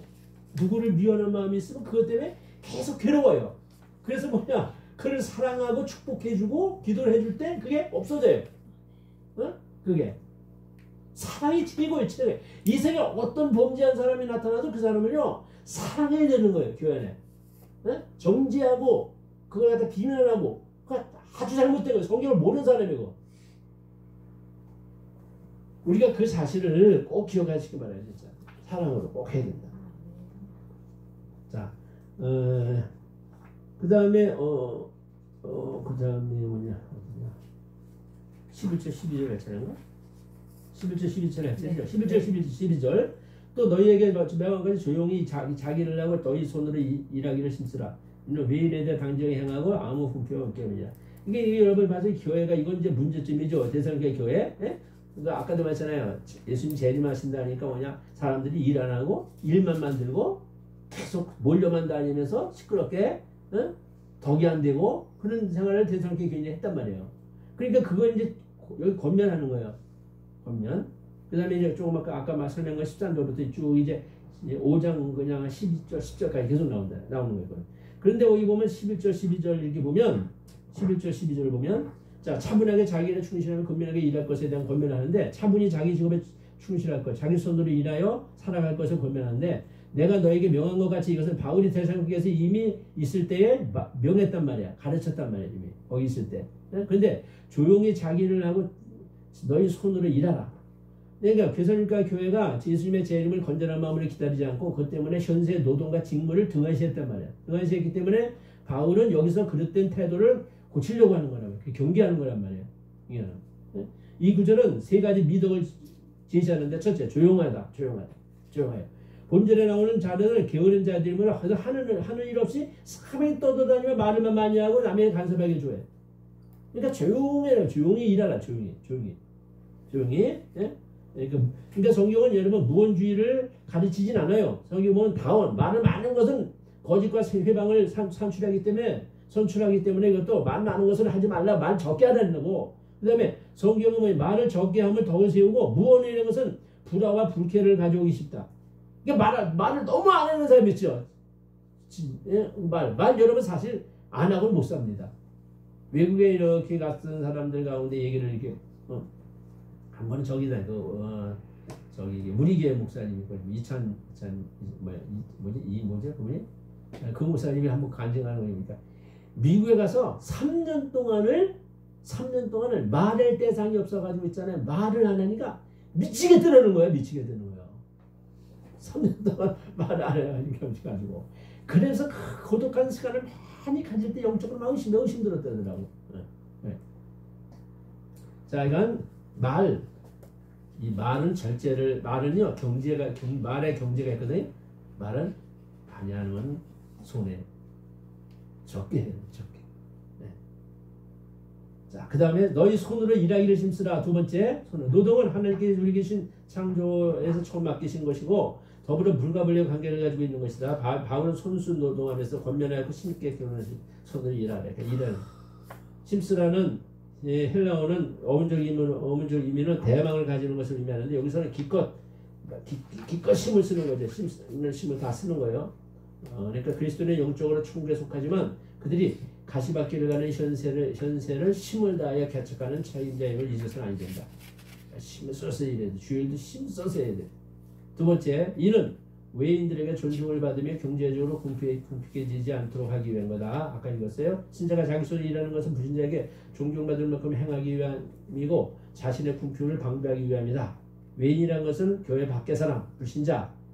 단정이라고 하는 것은 다시 말하면 교훈 모양을 의미하는 거다. 그거 가졌다는 말의 합성어인데, 그러니까 다른 그리스도인들이 근면하게 상업을 하여 모든 자립적 생활을 하면서 다른 사람들 다 그들 중에는 다른 사람을 의뢰하거나 구걸하는 때 제품이 없다 이런 거지. 그래서 불신자에게서 존대를 받아야 된다. B번 이제 이건 적인데, 자 B번 이제 빨리 봅니다. 30분이니까 30분으로 끝낼게요. 자 30분. 자 이제 13절부터요. 13절부터 여러분 18절까지는 한번 눈을 쭉 읽으시는데, 자는 자라는 말이 매절마다 나와요. 매절마다 자는 자라는 말이. 자 1절 자는 자, 자는 자는 자는 자, 자는 자, 자는 자. 그 다음에 14절에도 예수 안에서 자는 자 또 나오고, 15절에도 살아남은 자는 자는 자 또 나와요. 자는 자, 자는 자. 그 다음에 16절에도 거기 보면 그리스도 안에서 죽은 자들이 먼저래. 여기 또 자는 자인데, 자는 자가 죽은 자는 똑같은 말이야. 죽은 자는 작은 자 먼저 일어나고, 그 후에 살아남은 자도 그들하고 올리는 거 주를 정죄하게 되니 우리가 항상 주와 함께 있으리라. 주와 함께 있으리라. 자 여기도 보면 살아남은 자도 그들과 함께, 그들과 함께라고 하는 것은 바로 죽은 자예요. 또 죽은 자가 먼저 일어난 걸 말하는 거예요. 살아난 자, 자는 자가 벌수로 끌어올리고, 그 다음에 살아남은 자가 나중에 또 끌어올려서 공중에서 주를 영접하게 된다. 그러므로 이런 말을 서로 위로하라. 결론이요. 자 이제 대충 감을 잡았을 거예요. 자 보겠습니다. 자 이제 거기 5장 11절부터 이제 그 5장 1절부터 11절까지 매우 관계가 깊은데, 이 부분과 이 부분 4장 13절 18절과 5장 11절까지는 매우 관계가 깊은데, 둘 다 주님의 재림을 취급하는 거고 본서의 특색을 보여주는 장면인데, 데살로니가 신자들은 당시 별세한 교우들 또 친척들로 인해서 과도히 슬퍼한 것 때문에 이런 내용이 나오는 것 같아요. 자 재림에 참여하지 못할까 슬퍼하는 건데, 첫째, 주 안에서 이미 잠든 자의 부활에 대한 경우 13절 14절. 자 성도들이 죽음을 끝으로 여기는 소망 없는 자들과 달리 성도들로 하여금 슬퍼하지 않도록 하기 위해서 이미 죽어 잠든 상태에 있는 것에 대해서 교훈하고자 한다. 바울은 자 자는 자들에 관한 죽은 사람이 가리켜 자는 자들이라 한 것은 구약과 신약에 다 나타나는데, 특별히 거기 이제 성경에 썼으니까 이 말은 주 안에서 함께, 이게 구약에서는 잔다라는 말이 뭐냐면 눕힌다는 말을 한다. 눕힌다. 조상들과 함께 누웠으니 된다고. 죽는 걸 자는 거로 이렇게 얘기한단 말이에요. 구약은요. 신약은 이게 자는 자를 이렇게 이야기하지만, 자 자는 자들에 관하여는 죽음을 가리켜 사는 자라는 것을 말하는데, 특별히 주 안에서 죽은 자의 부활하는 시기가 반드시 있다는 것을 암시하고 같은 얘기고, 그리스도께서 친히 특별히 이런 의미를 염두에 두시고 이 말을 주셔서, 예수님도 그러니까 잔다는 말을 몇 번 썼죠. 근데 다시 해보지는 않지만, 제가 마태복음 9장 24절에는 보면은 해당자 야이로의 딸 그 집에 갔을 때 막 그냥 그곳에서 막 과도히 울면서 예식을 하고 막 소리 울면서 지르니까 뭐냐면 죽은 게 아니라 잔다 그랬어요. 잔다.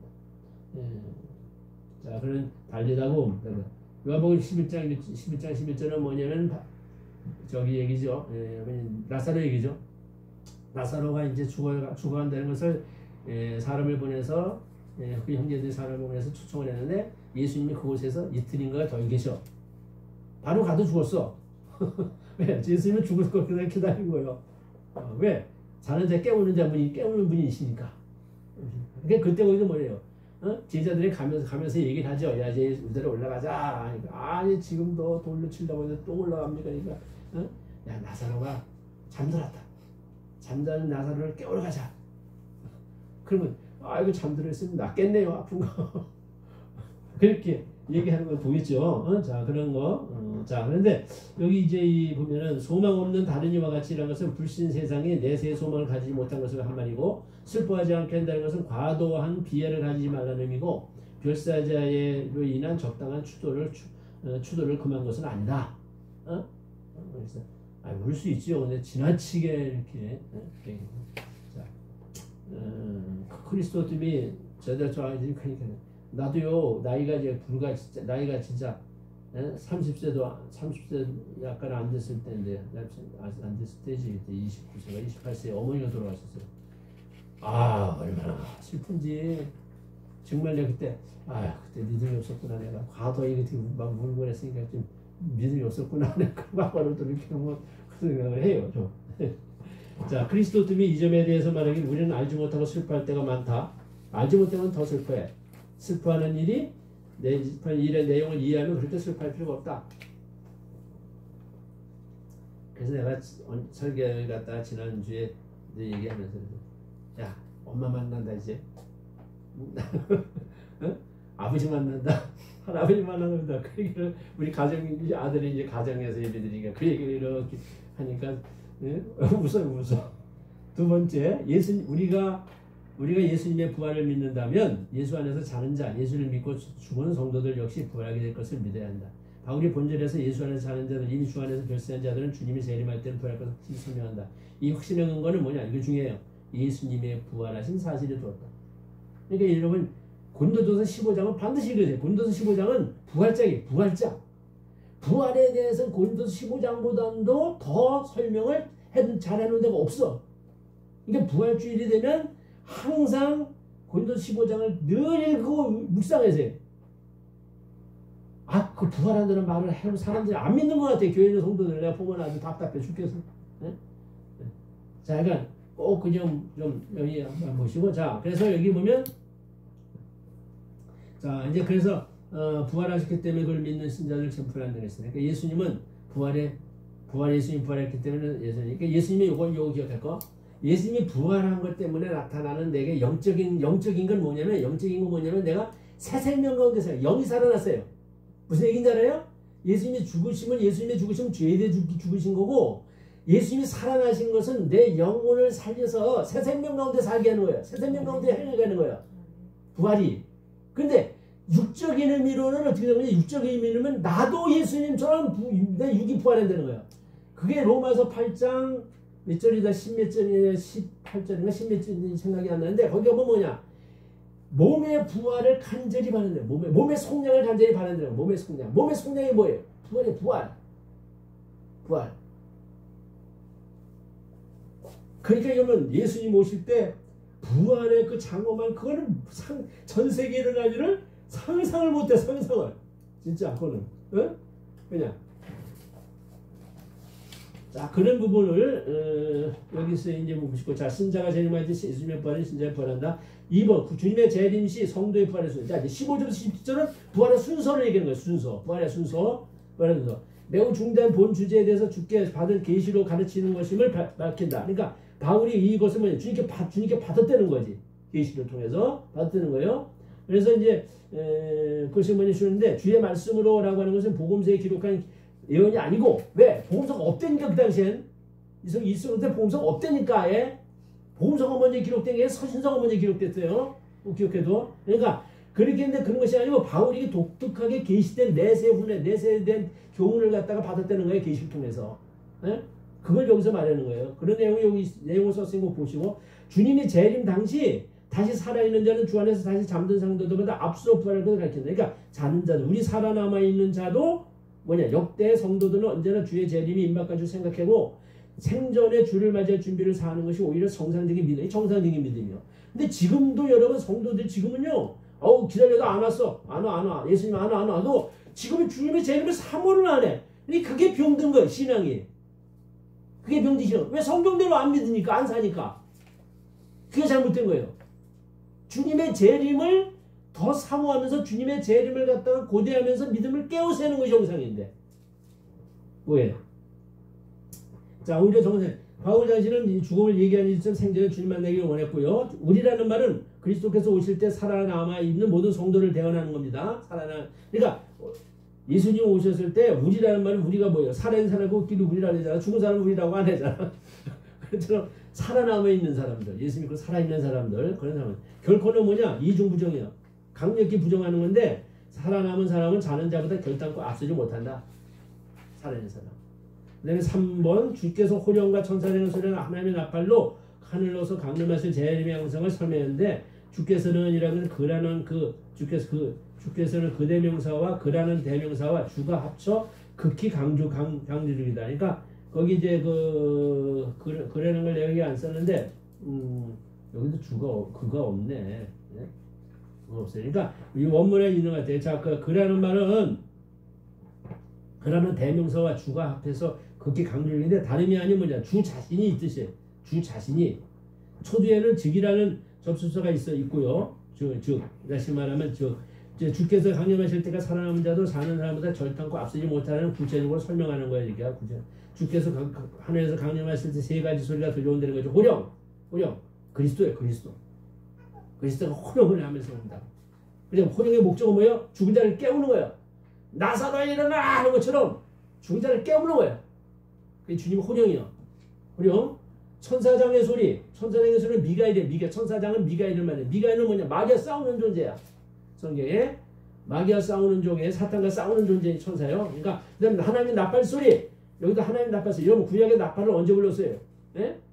그것도 깨울 때 소집할 때 예? 이스라엘 백성이 나와서 소집할 때 다 일어나가지고 이제 떠난다 하고 소집할 때 불렀지. 예? 그처럼 여기서 뭐냐면 하나님의 명령을 모든 택한 자들에게 전달해서 해집하는 거야. 모으는 거야. 해집하는 거야. 그래서 어디로 모여? 공중으로 모으는 거야. 공중으로. 예? 공중으로. 자, 그래서 다시 말하면 그것은 하나님을 봉사하는 데 사용된 천사가 부르는 나팔. 그 다음에 다음 4번. 그때 그리스도 안에서 죽은 자들이 먼저 일어나고 그 후에 재림 당시 생존에 있던 자들이 그들과 함께 공중에서 주를 영접하게 될 것이라고 한다. 먼저 일어나고 여기 먼저 일어나고 17절에 나오는 그 후에라는 말과 서로 관련이 되어 있어요. 주님의 재림 때 먼저 죽었던 신자들이 부활하고 그 뒤를 이어서 생존한 신자들이 부활한다. 문법상으로 볼 때는 죽었던 신자들이 부활하고 생존자들이 변한 사이는 하등의 다른 사건이 개입시키잖아요. 뭐냐? 바로 같이 일어나는 거야. 그러니까 먼저 죽은 자가 일어나고 바로 뭐가 일어나? 살아있는 사람이 휴고되고 부활의 몸으로 휴고돼가지고 올라가는 거야. 됐어요? 예? 그러니까 거기 두 사건은 논리적으로 선언을 가지나 실제적으로 개입하지 않고요. 이 두 사건을 갖다가 실제적으로 동시에 발생하는 사건이다. 구름 속으로 끌어올려 공중에서 주를 영접하니 구름 속으로라는 것은 구약에서 하나님의 계시에 장엄한 것을 표시하죠. 구름 속에선 신의 산이다 뭐 등등 여러 가지로 끌어올린다는 말은 초자연적으로 될 것을 말하는 거죠. 초자연적으로. 마태복음 24장 31절에 나와서 또. 예. 이 일이 있기 전에 먼저 몸의 부활이 있다. 그러니까 끌어올려 가기 전에 몸의 부활이 일어나고 끌어올리는 거예요. 어?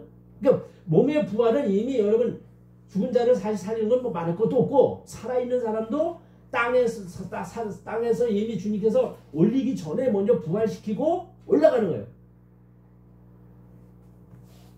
자, 그리하여 성도들은 영원히 주와 함께 있게 될 것이라고 하는 거. 그다음 6번 부활에 관한 말씀으로 서로 위로할 것에 대한 거면 데살로니가 성도 중에 내세 문제에 대해서 무식한 자들이 죽은 자들 때문에 과도히 슬퍼했는데 그러므로 바울은 그에게 이제까지 말한 부활의 소망을 가지고 위로하라. 지금까지 말한 거 가지고 신자들은 서로 위로하면 낙심 중에도 힘을 얻는다. 무엇보다도 하나님 말씀을 일러주기 참되 위로해 주는 방법이다. 주의 재림에 대한 영적 각성과 근신의 오니까 영적 각성과 교훈 잡으세요. 이제 거기 4장 13절부터 18절까지는 죽은 자의 부활에 대한 다른 바울은 이제 여기서 재림의 시기를 말해. 시기. 그때를 확실히 알 수 없으나 신자들은 경사가 있으라는 거예요.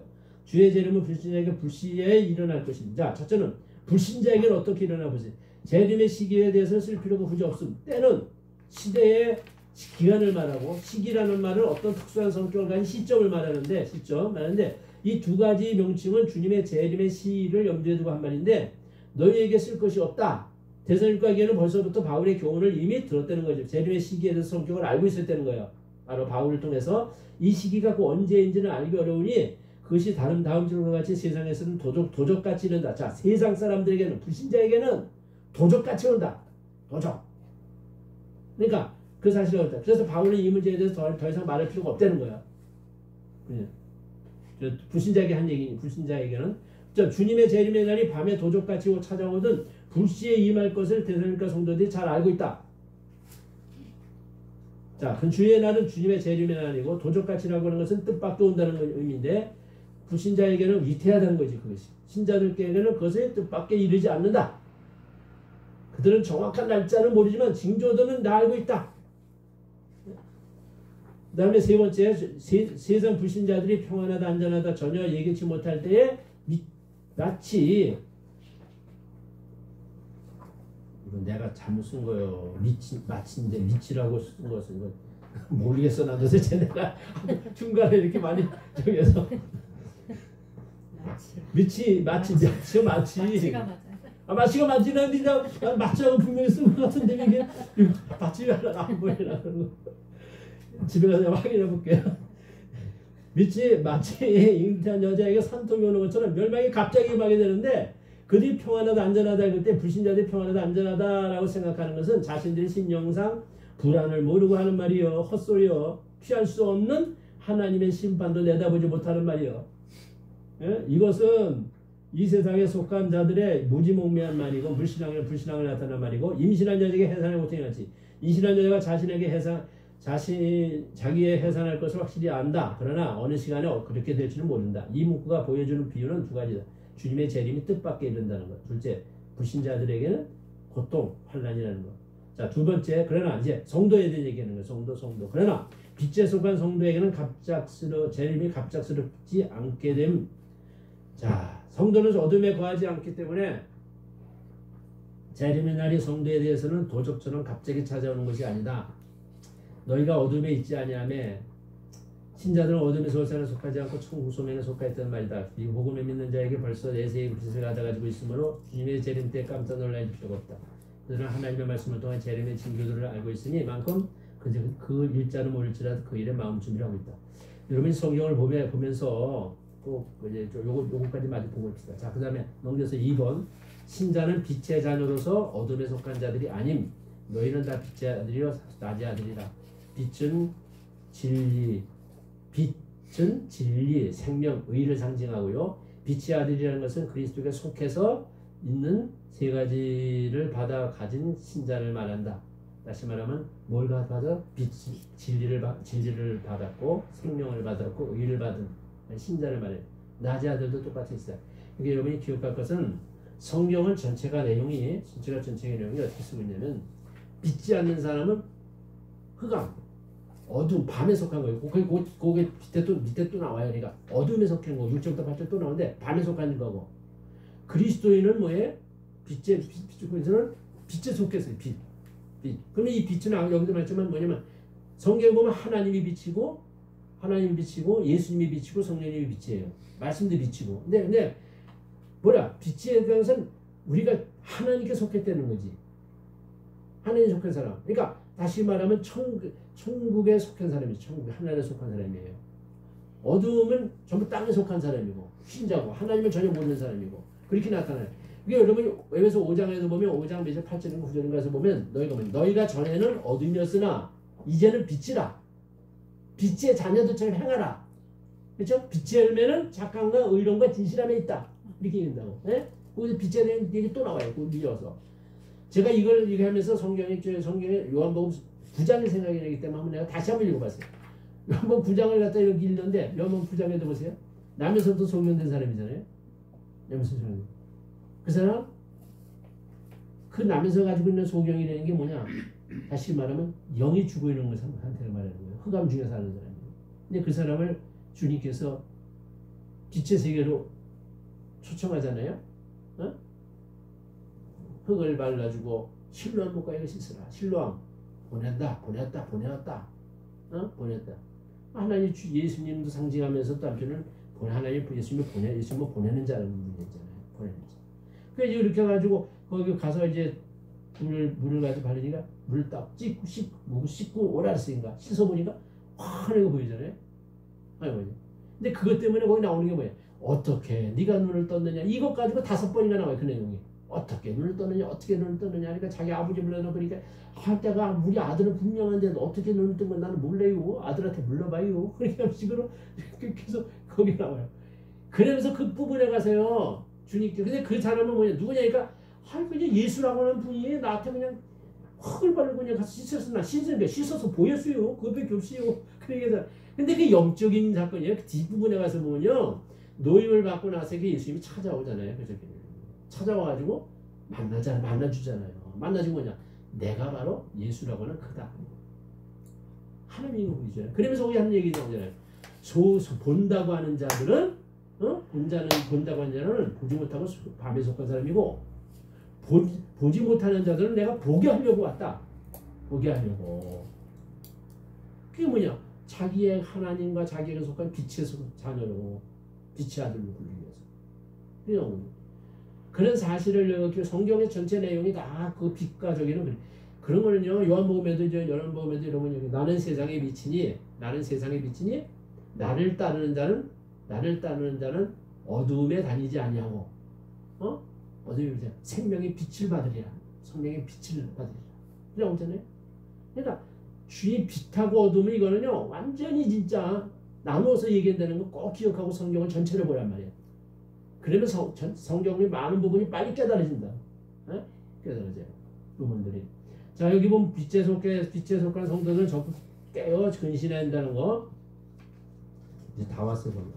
아직도 몇장 남은 아니고 오늘 10분 12시 10분이나 15분까지 가야 될 것 같아요. 아무래도 그러니까 이해하시겠죠. 나도 배고파요.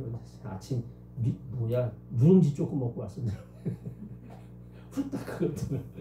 자, 1번. 그러므로 성도는 어둠에 속한 자처럼 잠들지 말고 깨어 근신하여야 함. 성도는 자, 어둠에 속하면 안 되죠. 근데 성도들도 뭐냐면 어둠에 속한 것은 분명히 아니다. 어둠에 속하면 그거는 불신자예요.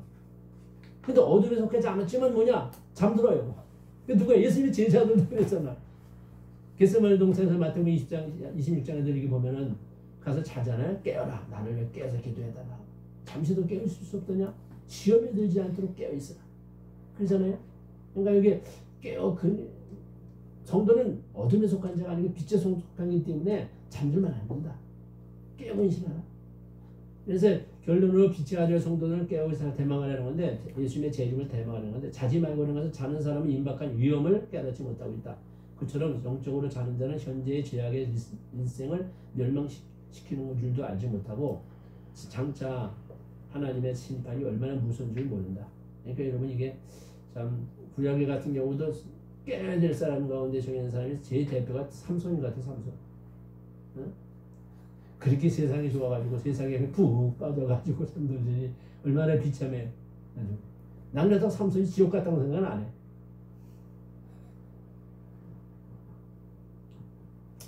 자, 하나님은 세상을 시험해서 한다. 자, 그러면서 오직 깨어 정신을 차려. 깬다는 것은 영적으로 깨미고 기도하는 거. 영적으로 깬다는 건 깨어 기도하는 거예요. 그러니까 깬다는 것은 기도를 이야기하며 예수님이 세상에서 기도하면서 기도할 때 나를 왜 깨어 기도하라는 거예요. 그죠? 기도. 그 다음에 베드로서 4장 7절을 하고 하나님 나라의 표준으로 사는 거예요. 하나님 나라의 표준.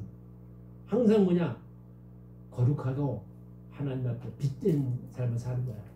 말씀 따라서. 그게 로마서 13장 여름에 나오죠. 로마서 13장 14절 이렇게 좀 수고를 되죠. 육체를 위해 살지 않고 뭐냐 어떻게 사는 거니까 영을 따라 사는 거예요. 영. 성령의 인도를 받으며 사는 거예요. 말씀과 함께 기도하면서. 자, 그 다음에 그러니 성도는 3번.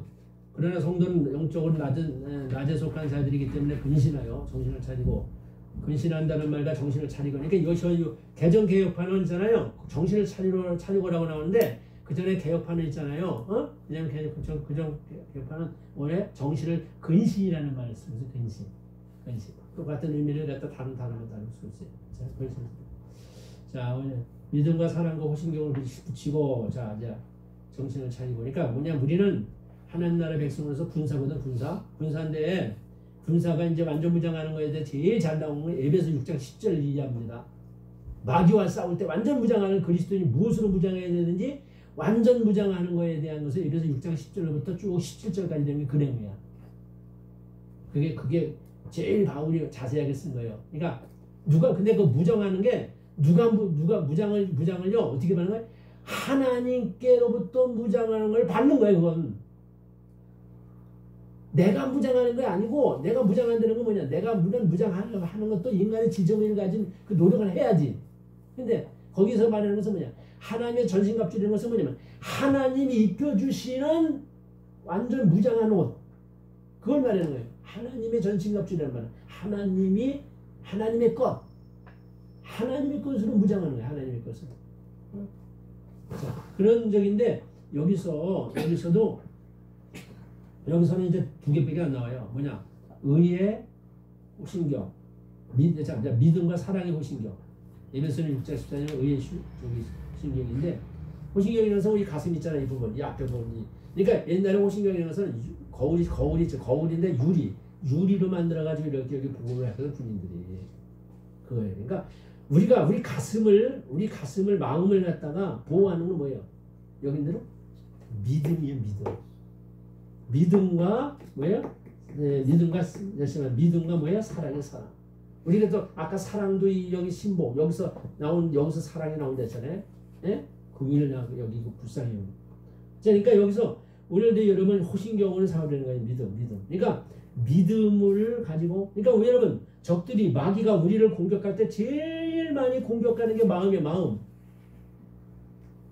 그 요한복음 13장 2절 영역이 안 썼는데, 요한복음 13장 요한복음 13장 2절에 보면 마귀가 가룟 유다의 마음에 예수를 팔려는 생각을 넣었더니 이러잖아요. 마음을. 그러면 우리가요, 글쎄요, 우리가 이렇게 생각을 통해서 이렇게 들어올 때, 어떤 때는 세상적인 생각, 이런 거 육적인 생각들이만 들어올 때, 그런 것들 막 주의 이름으로 했잖아요. 마귀를 갖다가 명예고 싸워야 돼요. 떠나라고. 그럼 사라진다니까. 근데 그런 걸 몰라요, 교인들이. 그러니까 교인들. 그런 걸 좀 잘 가르치고, 실제로 무장을 하고 살아야 되는 거죠. 그러니까, 그런데, 종종 신자는 믿음과 신앙을 호신경을 삼고 그것 때문에 악한 사상과 유혹이 우리 마음에 들어오지 못한다. 우리가 여기서 깨달은 것은 믿음은 우리의 두뇌에만 잘 있고 있는 게 아니라 우리의 심장부에도 붙어 있어야 된다. 심장부는 사랑과 정열이 움직이는 부분이다. 제가 아까 신복, 빌레몬서에 나온 신복이 같은 단어의 뜻이. 믿음은 냉정한 이지를 작용하는 것이 아니고 도리어 뜨거운 사랑을 약도합니다. 구원의 또 한 가지는 구원의 소망의 투구를 쓰자. 투구는 원수의 화살이나 총알을 막아내는 건데, 여기서 기독신자의 영적 항전에 필요한 능력을 말하는 거예요. 능력. 그러니까 그러니까 다시 말하면 구원의 소망. 우리가 예수님 믿고 이제 하는데, 이게 재림을 하는 거예요. 예수님의 재림을 소망하는 거고, 우리가 기다리는 거예요. 그거에 대해서 깨어있는 거예요. 그것도 주님의 재림에 대한 걸 깨어있는 거예요. 신천지가 바라보는 거. 그것이 그러니까 본 여러분 이거 보시고, 네 번째, 성도는 재림의 소망으로 서로 격려하고 덕을 세워야 돼. 자, 하나님께서 성도를 택하여 세운 것은 진노에 이르게 하시며 그리스도를 구원 얻게 하십니다. 여러분이 9절부터 11절 빨리 보세요. 한번요. 빨리 보세요. 9절부터 5장 9절부터 11절. 자, 하나님이 우리를 세우시는 데는 뭐야? 택하여 세우는 거야. 택하는 것은 이런 뜻이야. 네? 택하여 세우신 것은 뭐예요? 우리를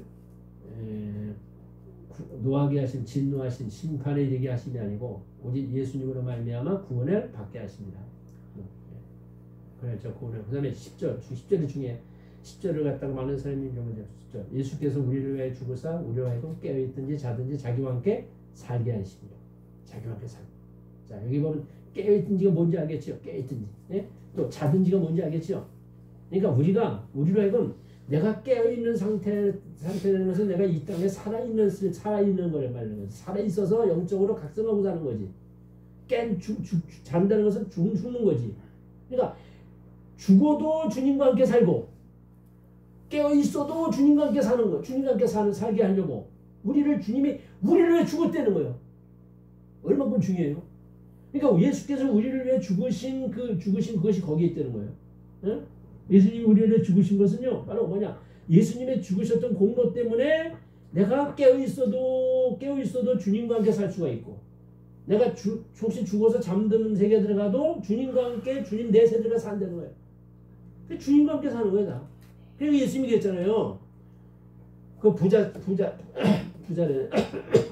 강도 한 사람이 그랬잖아요. 그냥 오늘 내가 나와 함께 낙원에 있으리라.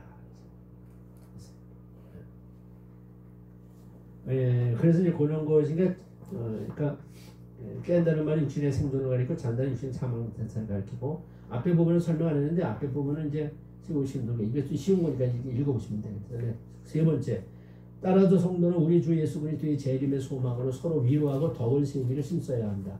그러니까 위에 말한 대로 기독신자의 받을 구원이 이렇게 11절 그러니까 서로 피차하니까 피차 권면하고 덕하니까 그것도 피차 권면하라, 서로 위로하라는 뜻이야. 덕을 세우기를 그래서 건축한다는 거예요. 덕을 세우다 하는 것은 건축한다는 말이 건축한다. 근데 덕을 세운다는 것은 교회를 세워나가는 거예요. 교회가 세워지는 거예요. 그러니까 주님의 몸된 교회가 세워지는 걸 갖다 덕을 세운다 그래요. 네? 그러니까 덕을 세우는 게 교회는 무척 중요한 거예요. 그러니까 그게 어디 나오냐면 고린도전서 14장 보면 방언하고 예언하는 걸 비교하면서 방언은 자기의 덕을 세우고, 그렇죠? 예언은 교회 덕을 세운다는 거죠. 그 덕을 세운다는 게 얘기하면 방언은 나를 세워준다면 나를 영적인 사람으로 믿음의 사람으로 세워주는. 그냥 내가 방언을 많이 내는 거예요. 제발 좀 깨달아봐 좀. 네? 원장님 깨달아봐요. 그리고 저기요 뭐예요? 예언은 교회 덕을 세운단 말이에요. 교회를 갖다가 이렇게 든든하게 건장하게 세워나간다는 거예요. 그게 이제 여기 내가 그런 건 안 썼어요. 자, 하여간 그리고 그런 부분이니까 보시고, 그 다음에 재림에 대한 교회 생활 상호 원리. 맞아, 그거 했네. 자, 12절부터 15절 빨리 보세요. 이제 마지막에 이제 발도 걸었습니다. 15분 내로 다 끝내야 돼. 자, 12절부터 15절 한번 쭉 보세요. 먼저 12절, 13절 두 절만 먼저 읽으세요. 보세요.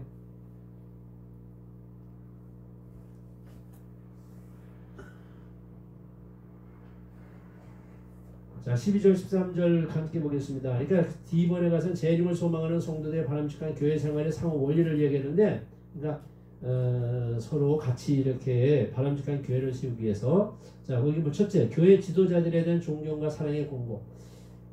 자, 거기 첫째 12절 거기 보면 알겠지만, 거기 너에게 구하노니 너희 가운데서 수고하고 주 안에서 너희를 다스리며 권하는 자들 너희가 알고. 이게 여기서 왜냐면 교육자 얘기를 다루는 거예요. 여기서 교육자, 담임 목사, 교회 안의 사역자. 그 사역자를 갖다가 거기 다스리고 권하는 자, 권하고 다시면 교육자는 교회를 통치하는 다스리는 분이고, 또 권면하는 자, 권면 말씀으로 권면하는 자. 근데 그 사람들을 너희가 알고 알아주라는 거야. 알아주라고. 근데 내가 다시 얘기하면 교육자에 대해서 교육자가 어떤 사람인지를 영적으로 눈을 떠서 그걸 못 알으면 믿음이 안 선다니까. 하여튼 그거 목이 터지도록 얘기해. 학교에서 등신이 교육자에게 다 대드는 거예요. 아무것도 모르는 사람들이. 사탄의 미혹에 빠져서 다스리기도 하고.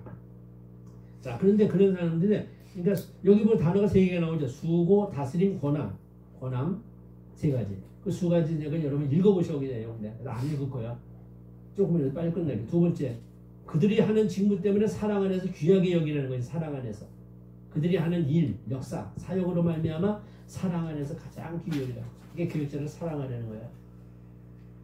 사랑하면서 가장 귀히 여기라는 거지. 귀중히 여기라는 거지.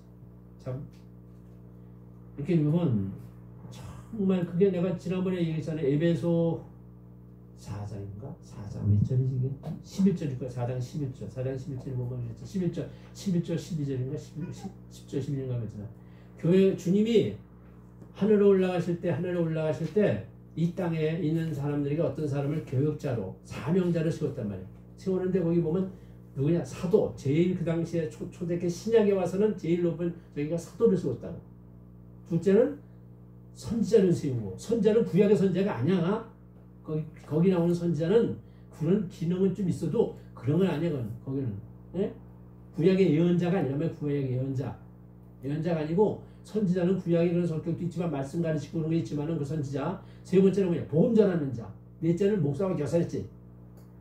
요 사람들을 주님이 딱 그냥 단위 길대로 세워가지고 뭘 세워요? 교회를 세운다면 거기. 거기 뭐냐? 그 뭐냐? 성도를 온전케 하여, 그죠? 처음에 성도를 온전케 하는 게 목회자 할 일이란 말이야. 두 번째는 뭐야? 온전케 하여 그들을 갖다 뭘 했어요? 봉사 일을 하게 하고. 이거 온전해진 사람이 교회에서 봉사한단 말이에요. 봉사 일을 하게 하고. 세 번째는 뭐냐? 그리스도의 몸을 세우게 합니다. 그리스도의 몸이 뭐예요? 교회, 교회. 교회가 건물이 아니야.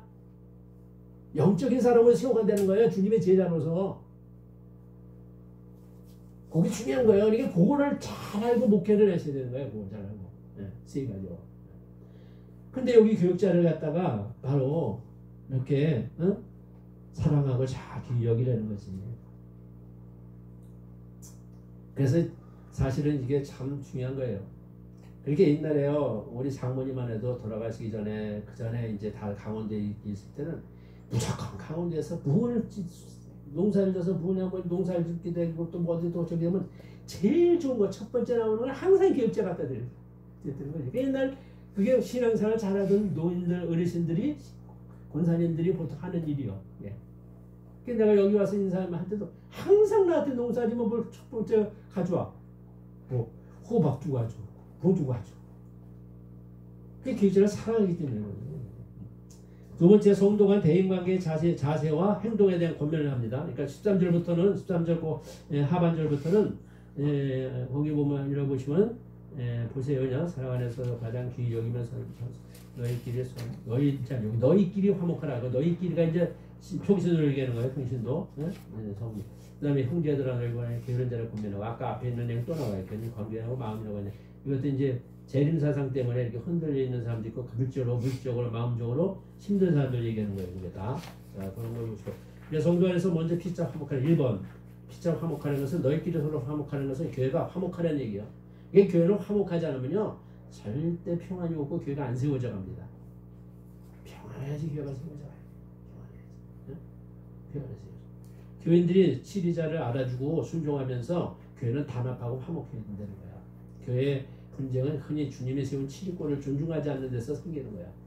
주님이 이 권리를 줬어요. 그러니까 교인들하고요, 교회라고 하고요, 교회하고 주님하고 교육자가 중간에 있는 거예요. 중보자는 비슷한 거예요. 중보자. 예수님이 디모데전서 2장의 4절인가 보면 뭐냐? 예수님과 하나님 사이에 중보자, 예수님, 하나님과 사람 사이, 구원받아야 될 하나님 사람 사이에 중보자는 예수 그리스도 한 분밖에 없다잖아. 이게 중보자 사상이에요. 이게 나라는 사람이 어떤 사람인지를 여러분 잘 아셔야 된다고. 나라고 하는 사람이, 다시 말하면 성도들에게 하나님께로부터 받은 복음과 예수님이 중심이 돼가지고 그 받은 것들을 다 교인들에게 이렇게 가르치고 전해주는 날에 그 사역이 나를 통해서 일어나는 거란 말이에요. 목회자는 그 일이에요. 그러니까 뭐냐? 말씀 충만해야 되고 기도해야 되고 자꾸 하나님 앞에 영적인 것으로 자꾸 나를 무장해 가야 된단 말이에요. 그게 다스리는 것도 잘 다스리고. 그러니까 바울처럼 때로는 못되고 좀 저기 한 사람 찾아가서 개인적으로 일대로 경계도 막 해야 돼. 혼도 내야 돼. 전체적인 사람들에서 보는 거는 덕이 안 돼, 잘. 그런 거. 그것도 조심해서 뭐 필요할 때 있겠지만은. 자, 그래서 이런 걸 충분히 해야 된다. 그다음 두 번째, 게으른 자는 권계하고 마음이 약한 자는 격려하고 심히 약한 자는 붙들어주며 모든 사람에 대해 오래 참으라고 했어요. 마음이 약한 자들은 이것을 핍박을 견디기 어려운 언약한 마음의 소유자를 쉽게 질겁하거나 낙심하는 자죠. 이런 사람을 위로해가지고 고난을 참아 잘 나갈 수 있도록 성도를 잘 위로하고 협력하는 거, 필요한 환란 때 필요하다는 거. 사실 환란이 있으니까, 대살교회가 환란이 있었으니까.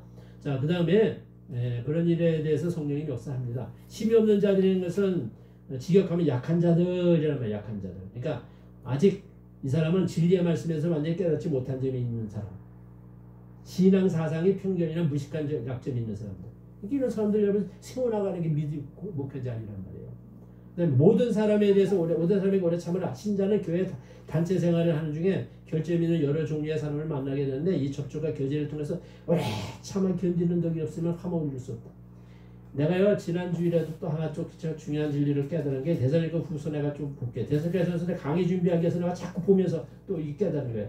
2장 여러분이 자 3장 5절 내가 이거 중요하니까 미리 좀 읽어보시라니까. 3장 5절 대사니까 후서 3장 5절 보세요.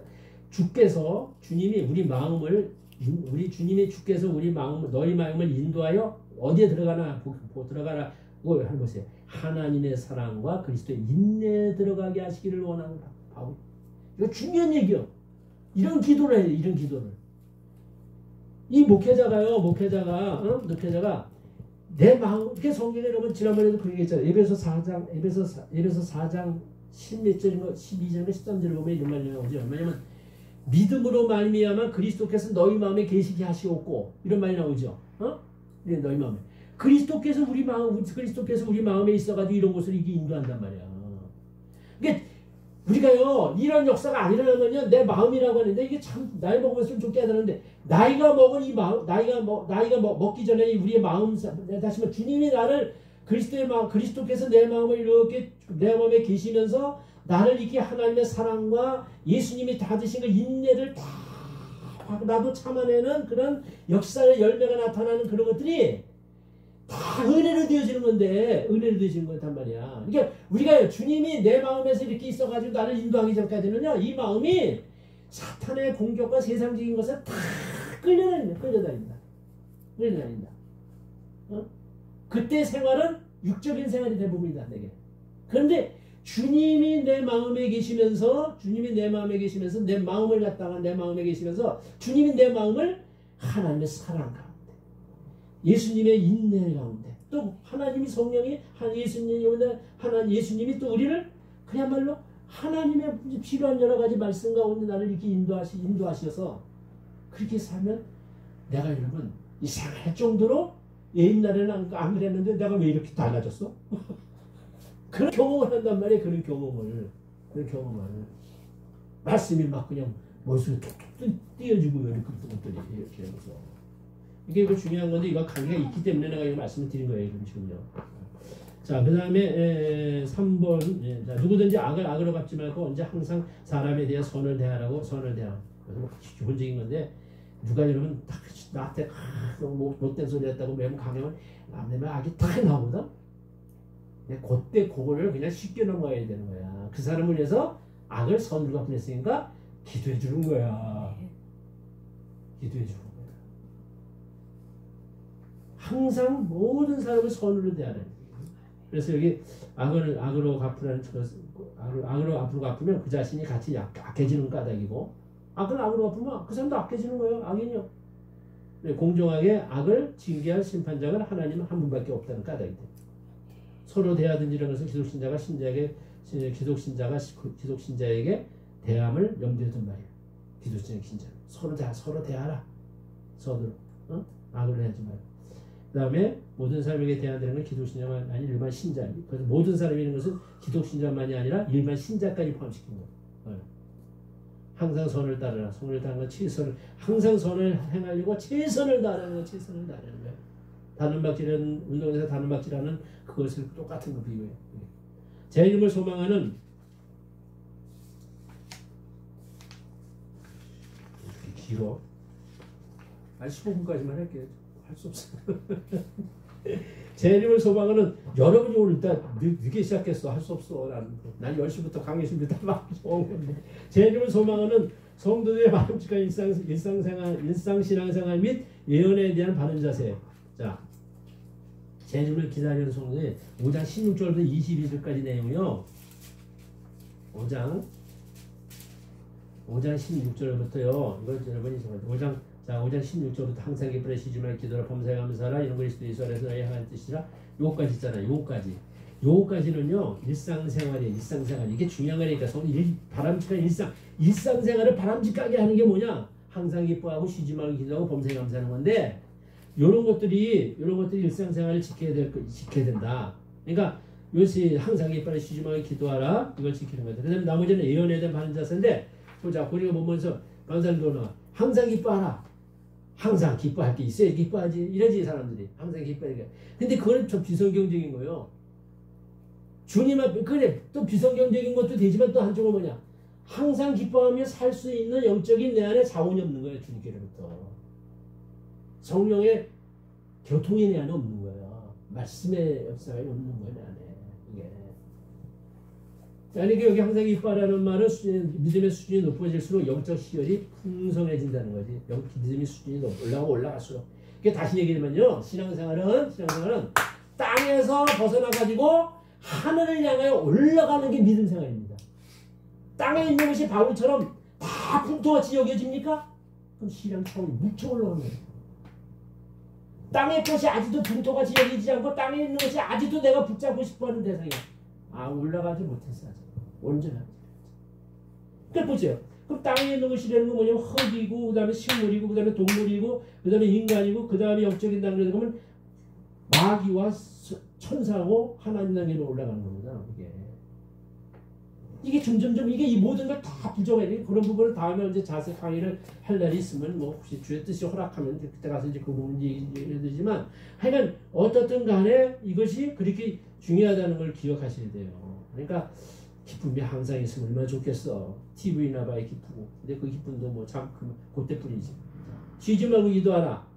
기도를 갖다가 계속 해다가 이 밥도 안 먹고 기도만 하는 의미가 아니야.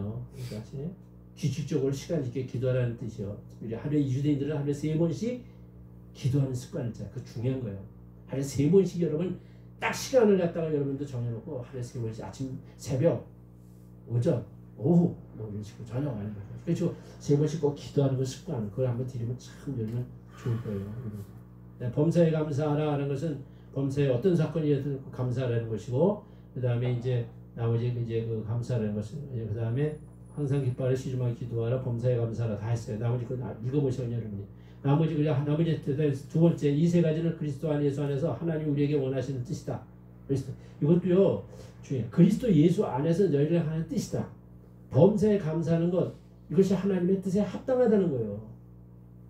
항상 그러니까 거기 모페트와 바누엘이라고 범사에 기도하는 것만이 아니고 그 위에 항상 기뻐하게 기도했어요. 사실은 여기서 세 가지는 것은 앞에 마지막에 말한 범사에 감사하라는 것만 여기 포함시킬 수 있지만 또 이것을 전체적으로 보는 어떤 학자들은 위에 세 가지를 다 포함시키는 거예요.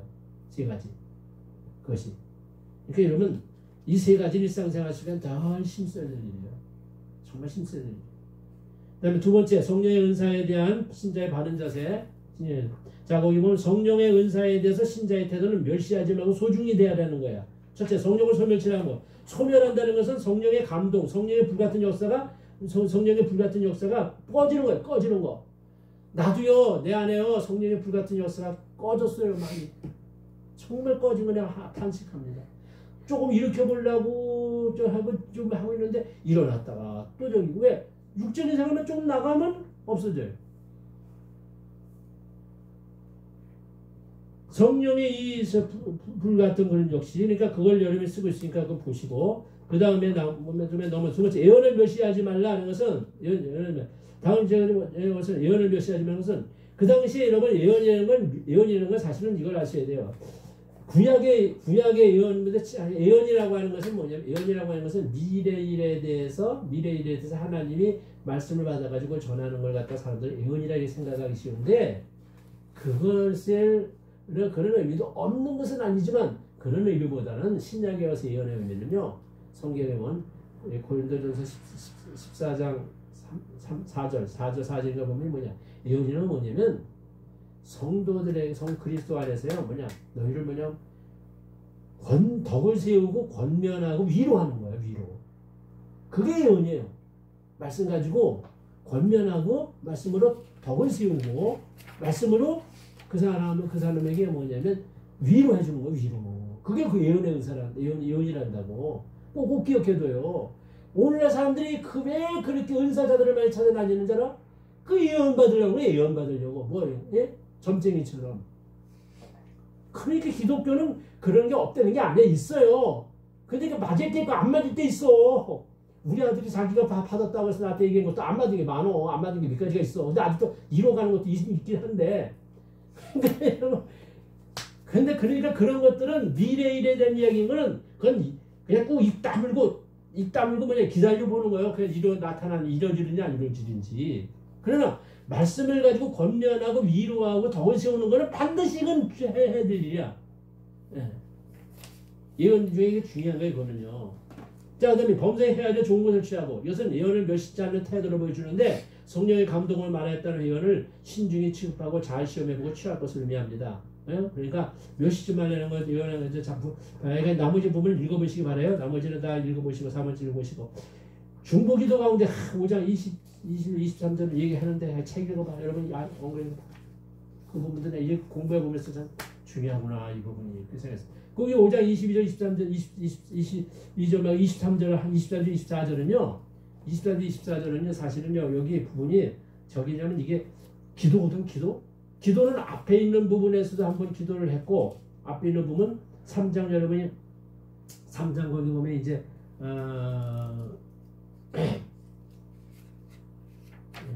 3장 4장이요. 3장 2장인가 2장